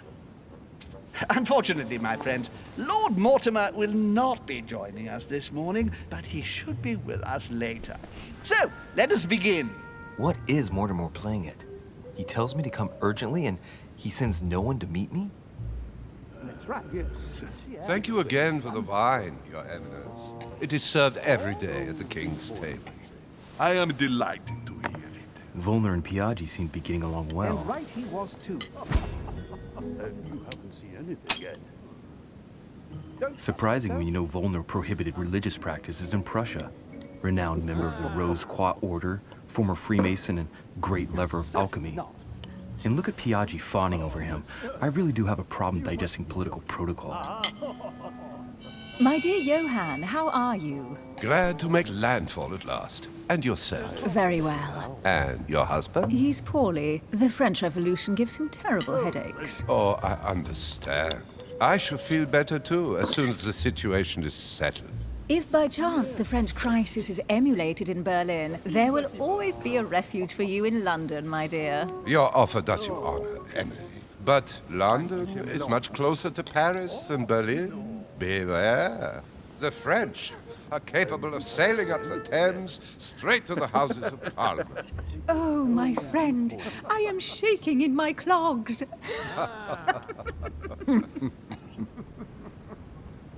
Is the wine to your liking? Very much so, Sir Gregory. Such complexity. Typically French. A Sauterne, isn't it? Absolutely. If I'm not mistaken, this is not Lord Mortimer's favourite wine. It is yours. In his absence, I have taken the liberty of making a slight deviation from the rule, but I count on your discretion. Don't worry, I appreciate the same grape varieties as you. I remember the last time we tasted that nectar here at this table. The finest minds of the century were present. And the last time we drank it, the orphanage in Bloomsbury was still in ruins. Would you repeat that? Oh, well, I put some small effort into the works. The orphanage reopened just before Christmas. The bedrooms, washrooms, and the classrooms had all been refurbished. I don't know what to say. You have given the girls a wonderful Christmas gift. Thank you. I made a promise. Now it is done.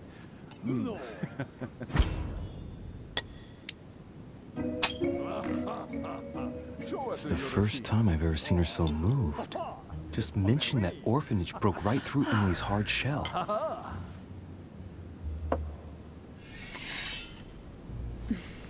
Is everything all right? Yes, thank you. I had a moment of absence, but here I am again.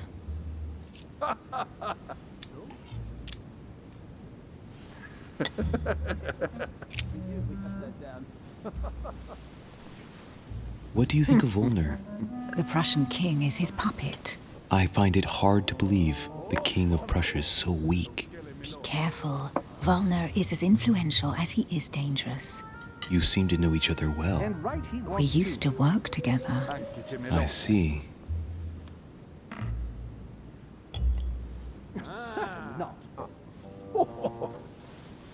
Have you any information on this Napoleon?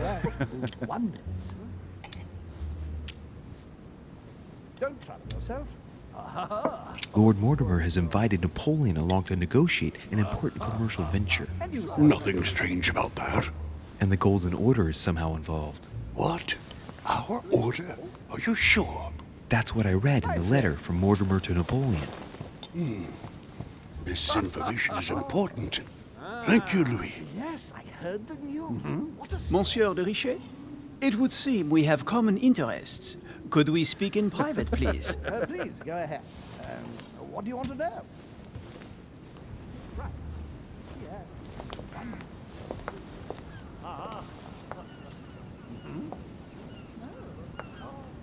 Lord Mortimer and the Golden Order, through your mother, have concluded a financial agreement. Stay composed, Louis. I'm listening. An agreement for cannons. Lord Mortimer assured me that you are to take over the project on behalf of your mother. You must know that I am deeply sorry about their disappearance, but I must validate the deal urgently if I want to be able to organize things properly. I haven't seen Lord Mortimer yet. I'm afraid I'll be unable to answer your questions. He assured me that you could replace your mother during her absence. I appreciate his confidence, but still, this is a bit hasty. But please continue. Of course, but I need to know if I can count you among my allies. Well, of course. And for that, I have a little question for you. The agreement stipulates an aid of 50,000 louis d'or for 200 cannon.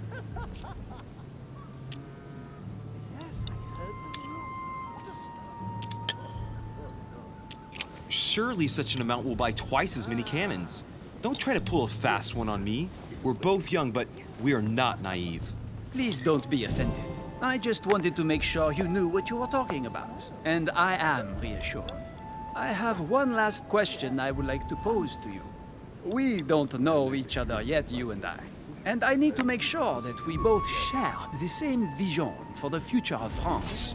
Given the hard times that have befallen our beautiful country, what do you think it would take to restore its luster?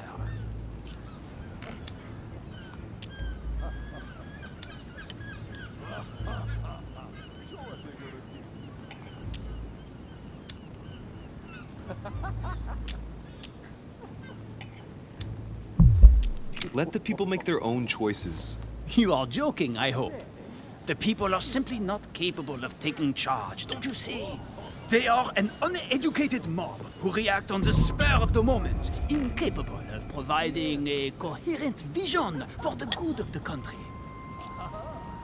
An extremely likely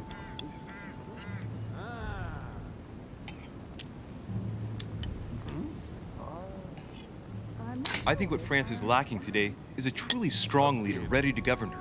Someone who will restore her luster, who will propel her forward so once again she becomes a proud nation respected by all. A man capable of both rebuilding the country from the inside and, at the same time, developing exterior relations. Someone with a vision, I think. The right person still remains to be found. You're right, my friend. I hear your words, and I agree. Monsieur de Richet, I am reassured. I am very happy to have met you. Lord Mortimer was right to put his trust in you. I hope to work with you in the very near future. I would like to thank you for your support by offering you this humble little gift. Reflections on the Revolution in France. Mr. Bonaparte, I thank you for this gesture, and please know that I, too, am delighted to have met you. My friends, I would like to say a few words, please. I would like to thank Lord Mortimer, and you, Sir Holm, for bringing us all together here. Those of us for whom it is not the first time here, like me, are all trembling in sweet anticipation of the arrival of our host. For the rest, I would like to reassure you that Lord Mortimer always has a few surprising projects to propose. But I can assure you that each and every one of us has always benefited from them. The last time I came to this place, Lord Mortimer offered to help me in my electoral campaign for the presidency of the United States. And it is imminently clear that his support was an invaluable aid to us. We are here among like-minded people. So let us put aside the conflicts in which some of our nations find themselves at present. So I raise my glass in honor of you all, my new and old friends. I trust you shall not be disappointed, Mr. Washington. Right, we shall meet again tomorrow. All the guests will be present, as well as Lord Mortimer, I hope. Until then, I trust you will find plenty to keep you amused.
Alright, let's recap. Before dinner, I was going to investigate my mother's message. I've got to find the place where all eyes size you up.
Well, Your Eminence, do you still have any room left? Ah, my son, the sin of gluttony is the most difficult of all in my eyes. Nevertheless, what a charming moment we have had together. I'm delighted I was able to talk to Mr. von Wollner. We hadn't spoken to each other for an eternity. Yes. I noticed that Your Eminence knew a fair number of people at the table. The benefit of age, my son.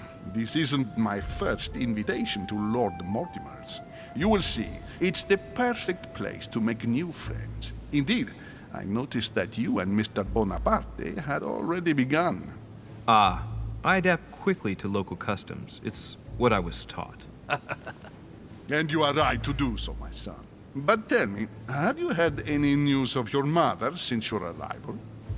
Alas, still nothing, Your Eminence. But I still haven't been able to meet Lord Mortimer. Do not worry. It is typical of him. What can I say?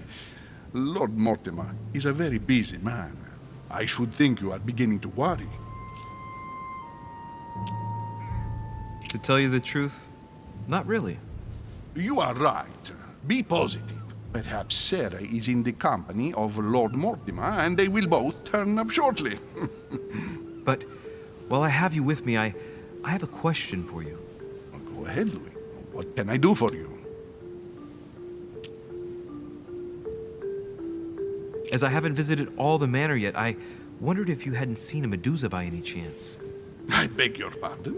Yes, La Gorgogne, the Medusa from Greek mythology. Would you have seen one? In any shape or form? Not at all, my son. I'm not sure what you're getting at, but unfortunately, I'm not going to be of any use to you. Thank you anyway, Your Eminence. I won't take up any more of your time. On that last word, then, I shall leave you to fight your demons. See you later, Your Eminence. See you later, my son.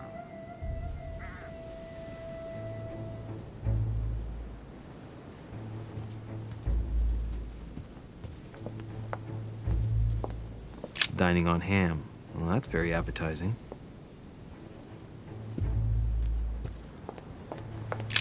The lock is surrounded by a triple circle.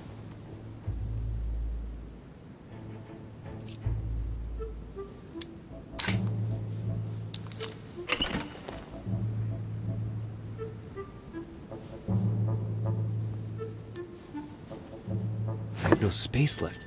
I'll retrieve it later.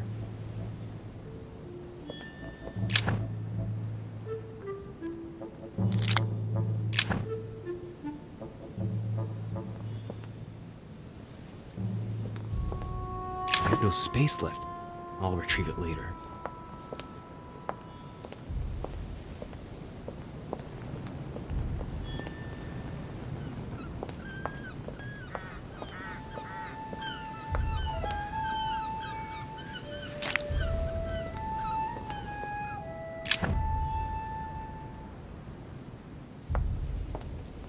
All right. I've retrieved everything. Circe.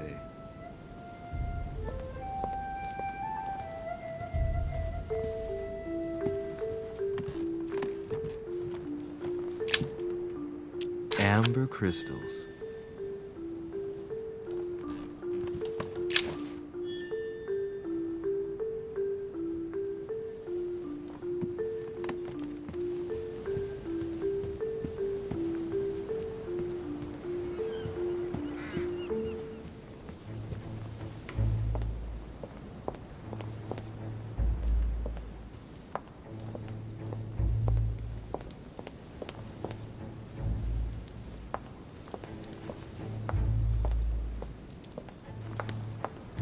Romney painted Lady Hamilton as Circe.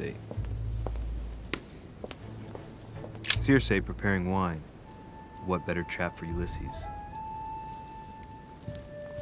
Discourse on the Method by Descartes.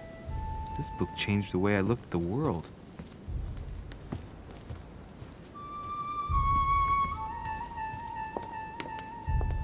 The Conversion of Ulysses by Gurs. Circe changing Ulysses' companions into swines.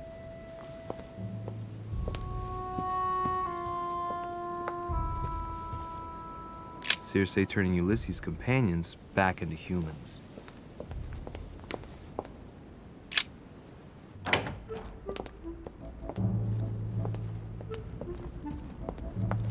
only person sizing me up here is that monumental Zeus. It can't be here.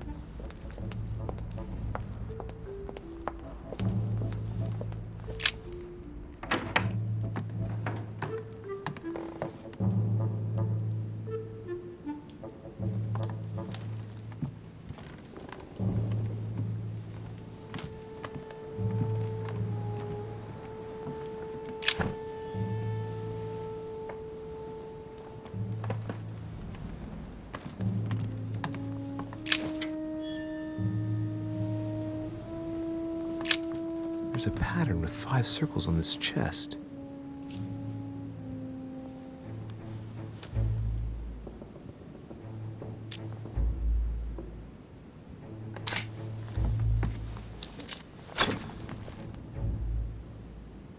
I have no space left. I'll retrieve it later. I have no space left. I'll retrieve it later.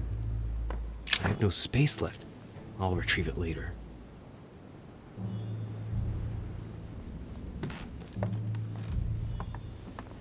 Hey, these look like pages taken from an ancient encyclopedia.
Atrus, the Miller brothers.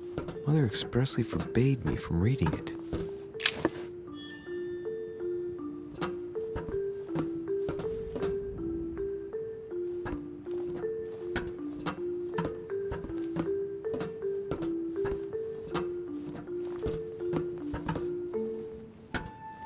A few pages out of an old encyclopedia.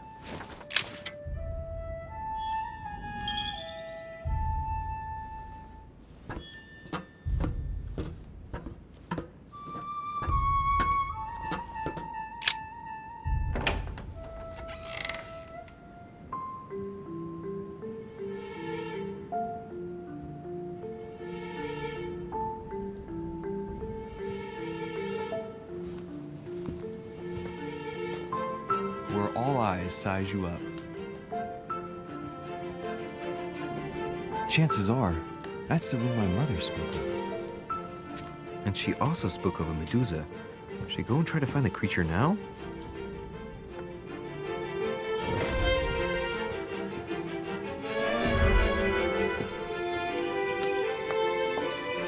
Liberty or Death by Regnault. Well, I'll take liberty, please. But I do understand his choice, even though it seems radical. Ah, a painting by Ingres. Molière dining with Louis XIV. The king's posture is surprising. It's almost as if he's addressing someone in the assembly.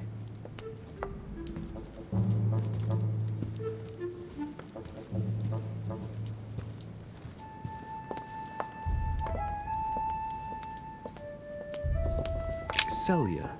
That name means nothing to me.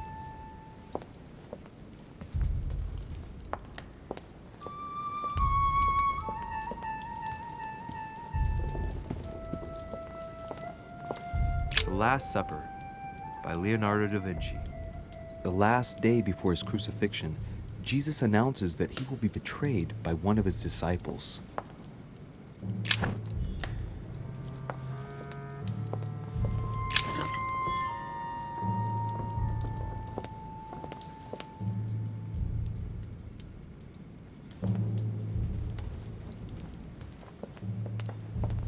The Song of Roland. Roland feeleth his death is near, his brain is oozing by either ear. With his brain oozing, it's already remarkable that he can feel anything. Ah, François Ier, Receiving the Holy Family, a painting by Raphael.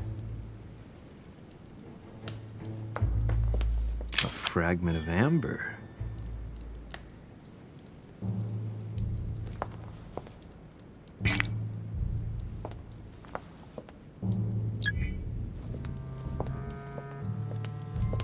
The Fall of Phaeton, another painting by Rubens.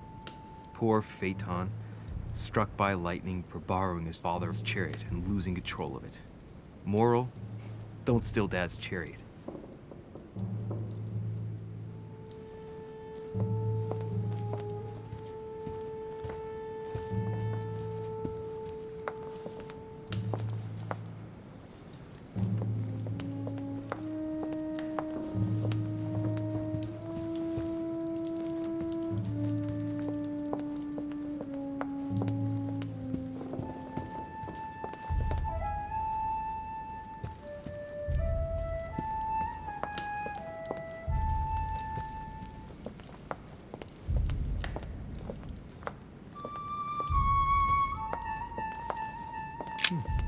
A painting with no name.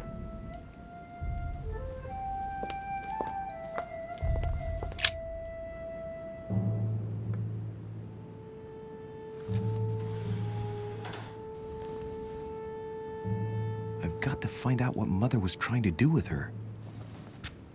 The Medusa. A hero armed with a sword? A hero with a lantern. And the last one holding a shield. I'll stake my life on it. All the statues form a single scene together. The poor devils are about to face the beast. Let's give them a helping hand.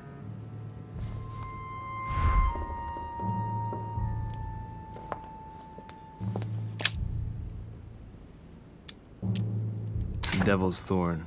I'll keep it.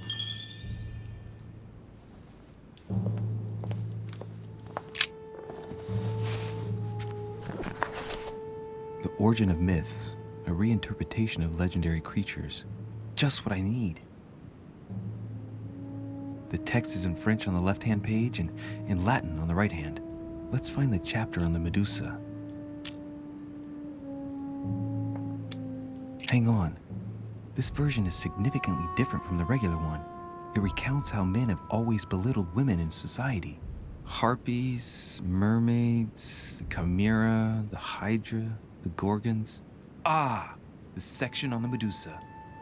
While some of the heroes divert attention from the gorgon, the hero with the sword brandishes his weapon at the Medusa.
Looks right, but nothing's happening. Maybe, in this position, the hero with the shield is just dazzling his colleague.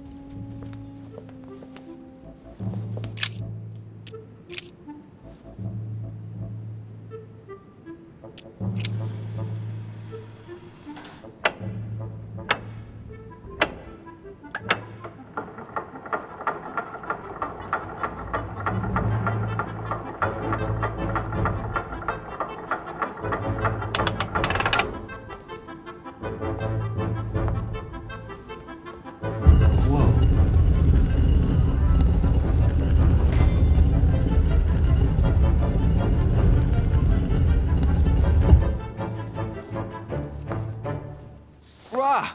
For Pete's sake, Emily! You scared the pants off me. Don't ever do that again. Well, keep your nose out of my business then. I don't know what you're talking about. Stop fooling around and tell me what you're doing here.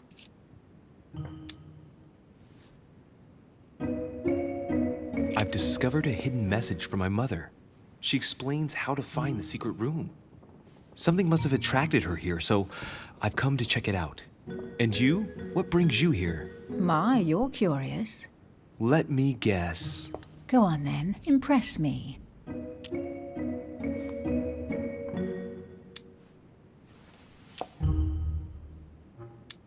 You're spying on Mortimer, right? Everyone is spying on Mortimer. Shall I take that for a yes? Take it as you please, but I wouldn't be surprised if all the guests were around here somewhere searching the manor. Well, no matter. I'll tolerate your presence this one time. Now, since you're here, make yourself useful. Look around on your side. I'll do the same on mine, and if you find anything of interest, let me know. Oh, yeah. In your dreams. At your service, madam.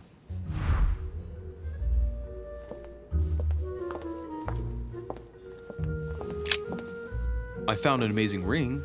There's an inscription engraved on it.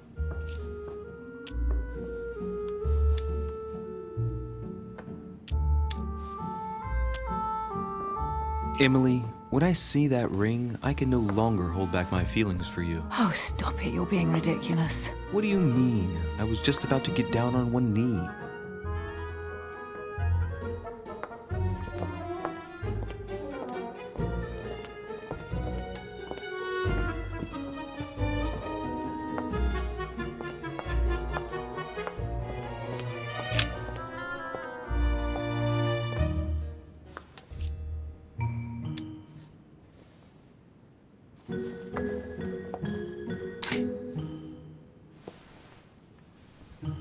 The heavenly symbols refer to Pandora's box. Emily, I'm pretty sure I've got Pandora's box. Of course you have. You see an earthen pot and you immediately assume it can only be Pandora's box. Logical. What I like about you, Louis, is that you never fail to surprise me.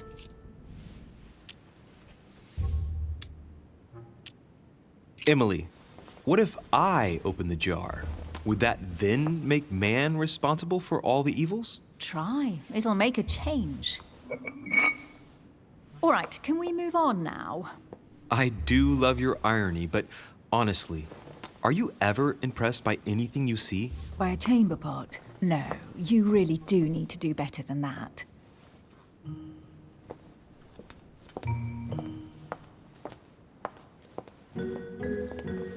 A golden fleece. It's freezing. Hurry up. Cold? You want a rug? It'll warm you up. I wouldn't be caught dead in that horrible thing. That's a pity. The gold color brings out your eyes. And your flattery brings out your boorishness. An unofficial gospel? You'd be more likely to find this kind of book at the Vatican. Nothing special. The library at Buckingham has 3.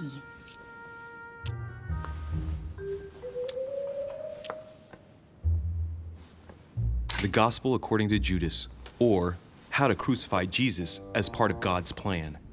You do realize that the contents of this book could undermine the very foundations of Christianity. One more reason to leave it in the secret room of a lost manor on a private island. Do you realize how important this book is? Of course, but what I really want to know is how did it come into Mortimer's possession?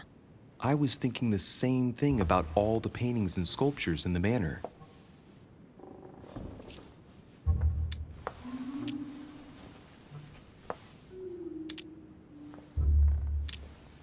How did the English manage to get their hands on them? When someone wants to attract the attention of the world's leading power, somehow the gifts just pour in. You wouldn't have gone to the Vatican recently, would you? Are you calling me a thief? Certainly not. Never entered my mind.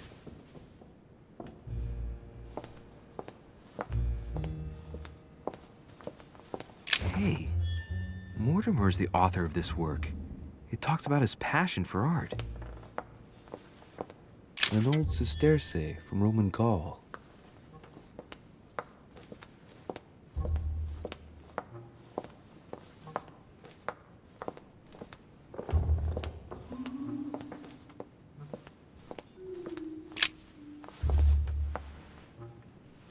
Guess what I found?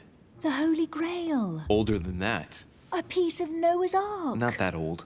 This could go on for hours. Just tell me. Caesar's laurel wreath.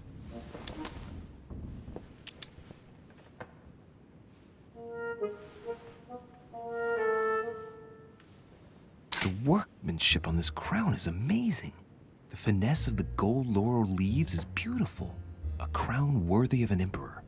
I'd stake my life that it's the genuine article. Stop! Don't put your grubby fat fingers on it. Do you find my fingers fat? At least put on some gloves. Please note, my fingers are slim. You were going to leave marks. My God, what an amateur. Many a harpsichord players would love to have sexy fingers like mine. Tell me where you took your infiltration classes so I can have your tutor executed. Let's compare hands then. We'll soon see whose fingers are fattest. No, I'm not going to compare hands with you. Let's just keep going. Bad loser.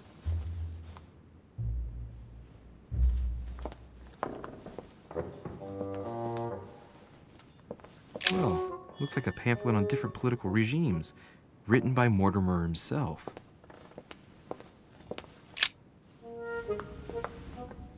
You should see this sword, Emily. It's magnificent. I'm busy. Describe it to me.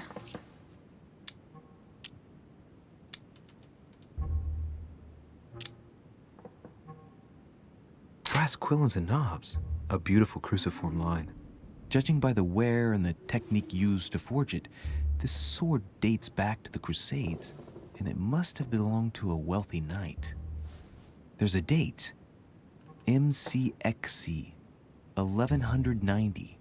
That's right. Forged for the Crusades.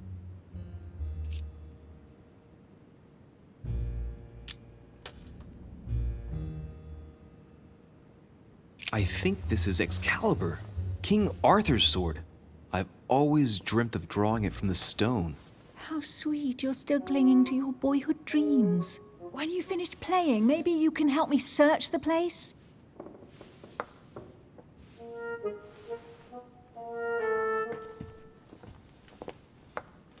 A fragment of amber.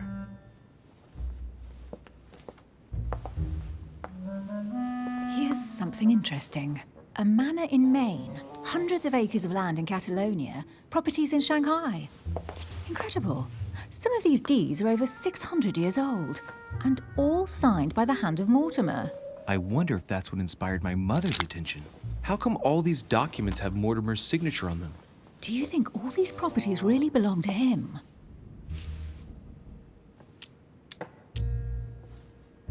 See those fine scratches around the words? Yes, and?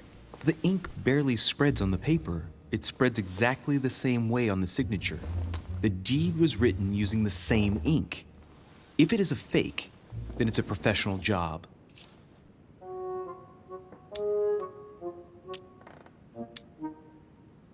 Several people have played the part of Mortimer, a part that has been passed down from generation to generation. Different men, but with one sole identity. An intriguing hypothesis, and yet less twisted than some of my previous cases. At last, you finally agree with me about something. These documents are intriguing, but do you really think that's what attracted your mother's attention here? I don't know. She was obsessed with Mortimer, and I must confess, these property deeds are troubling. If that's the case, why would she have left them? Once again, I don't know. We'll have to ask her when we find her. And what's your take?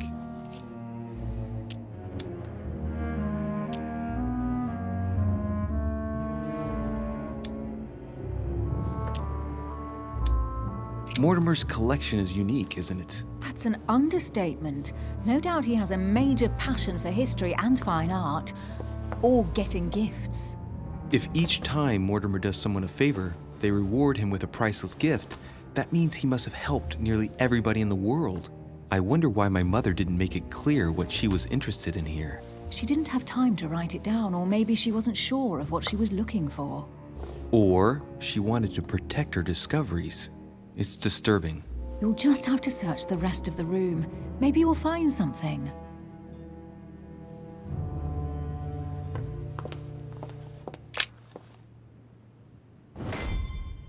What is that you found? A cameo pendant. What's going on? Nothing. For crying out loud, Emily, you lunged for that jewel like your life depended on it. Tell me what this is about. No. We just met, Louis. I like you, but I can't just suddenly open myself up like a book to you. Listen, Emily. It seems pretty obvious to me that you haven't come here for the sole purpose of sampling Mortimer's cellar. Stop all the clever evasions and just trust me. And why the hell should I place my trust in you, Louis?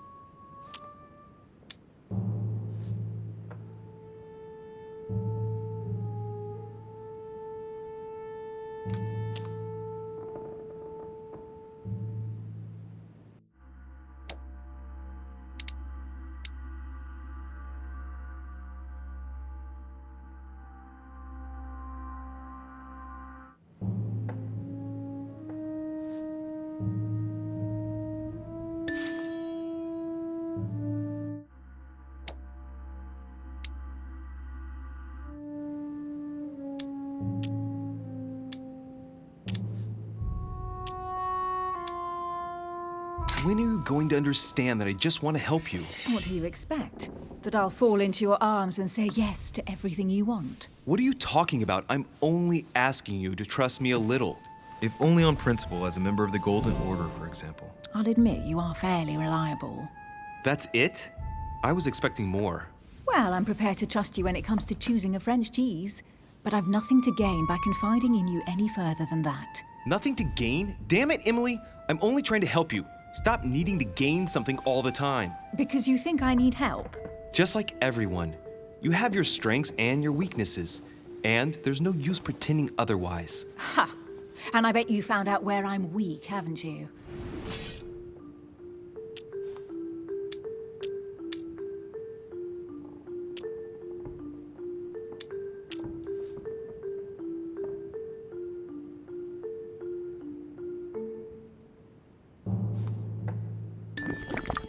Pragmatic, intelligent, sure of herself. Her only weak spot is her difficulty talking about herself.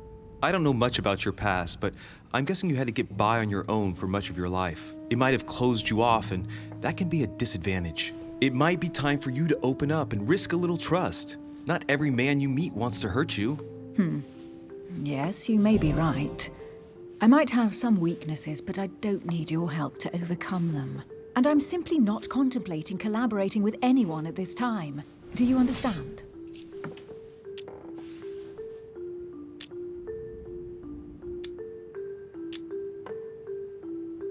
I don't see us as partners for life. You won't owe me anything, you know.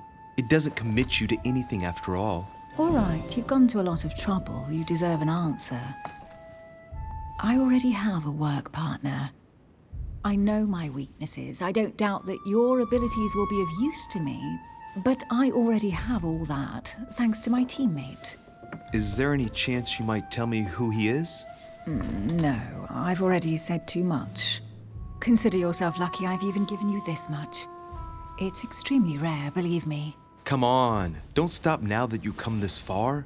You know that eventually I'll end up making you talk. Well, since no one can resist you, let's see if you can guess who my partner is. You're a gambler. So, your partner is...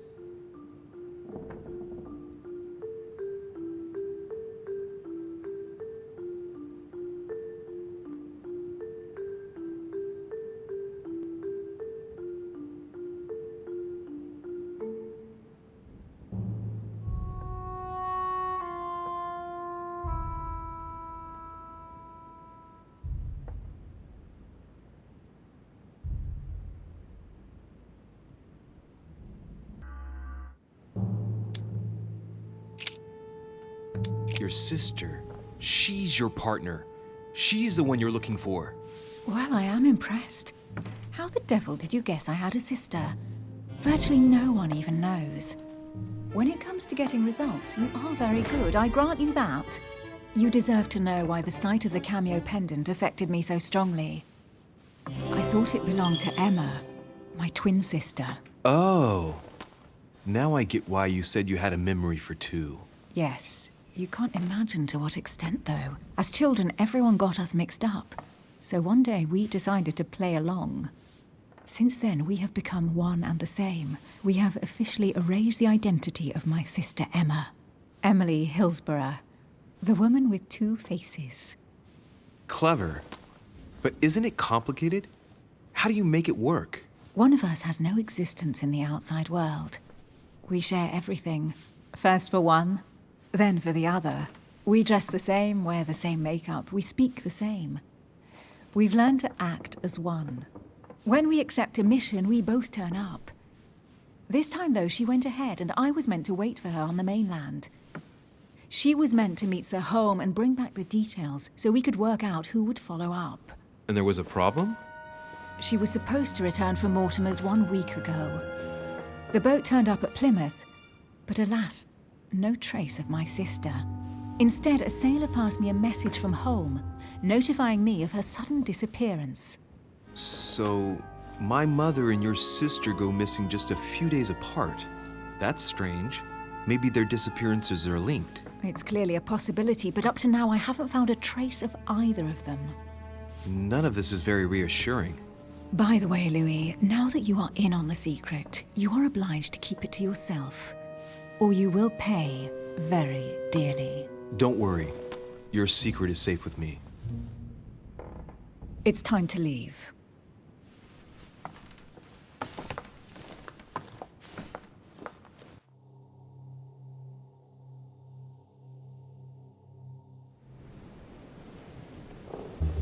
So, what do you think of our first adventure?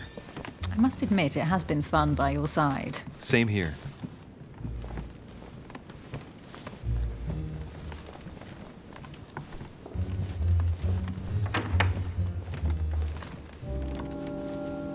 Oh, she's been drinking too much again. Louis, I need to talk to you right now. Good evening, Elizabeth. Actually, this is not a good time. I'm begging you, please don't leave me alone. I'll be waiting for you in your room, but don't be late.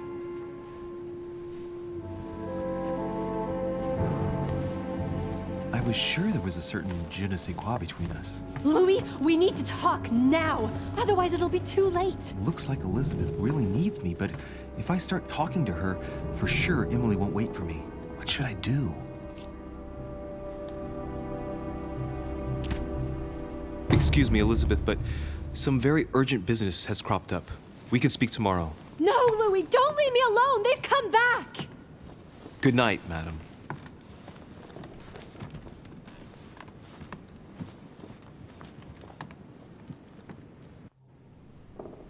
Well, well, Louis, you took your sweet time. What did our poor Elizabeth want?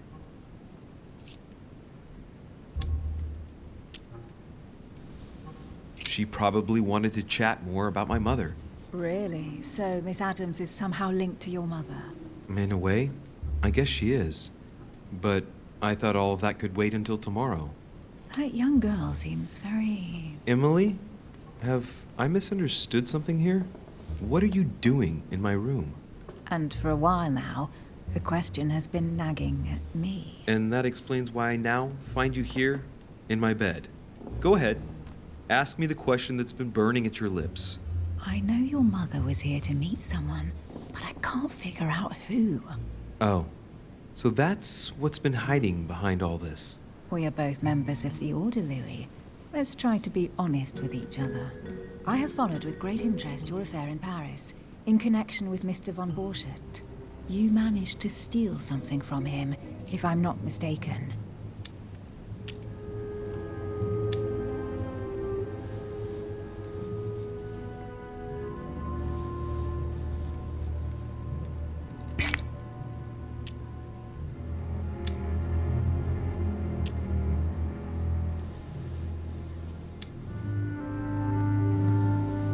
Are you talking about the Book of All Mysteries?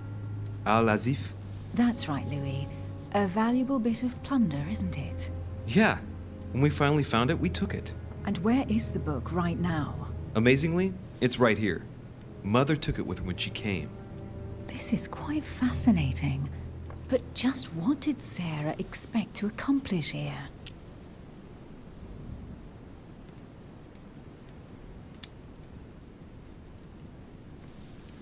If only I knew myself.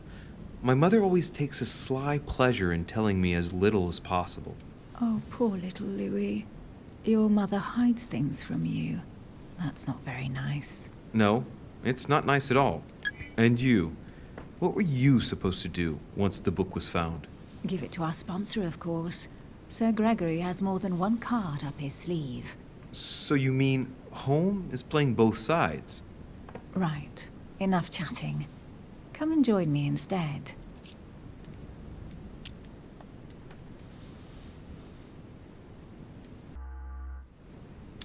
Emily, don't take this the wrong way, but I really don't think this would be a good idea right now. I see. You don't think it would do you some good to relax and clear your mind a bit? That's a good point. But seriously, I'd rather we didn't. I understand, Louis. I won't insist any further. Thanks, Emily.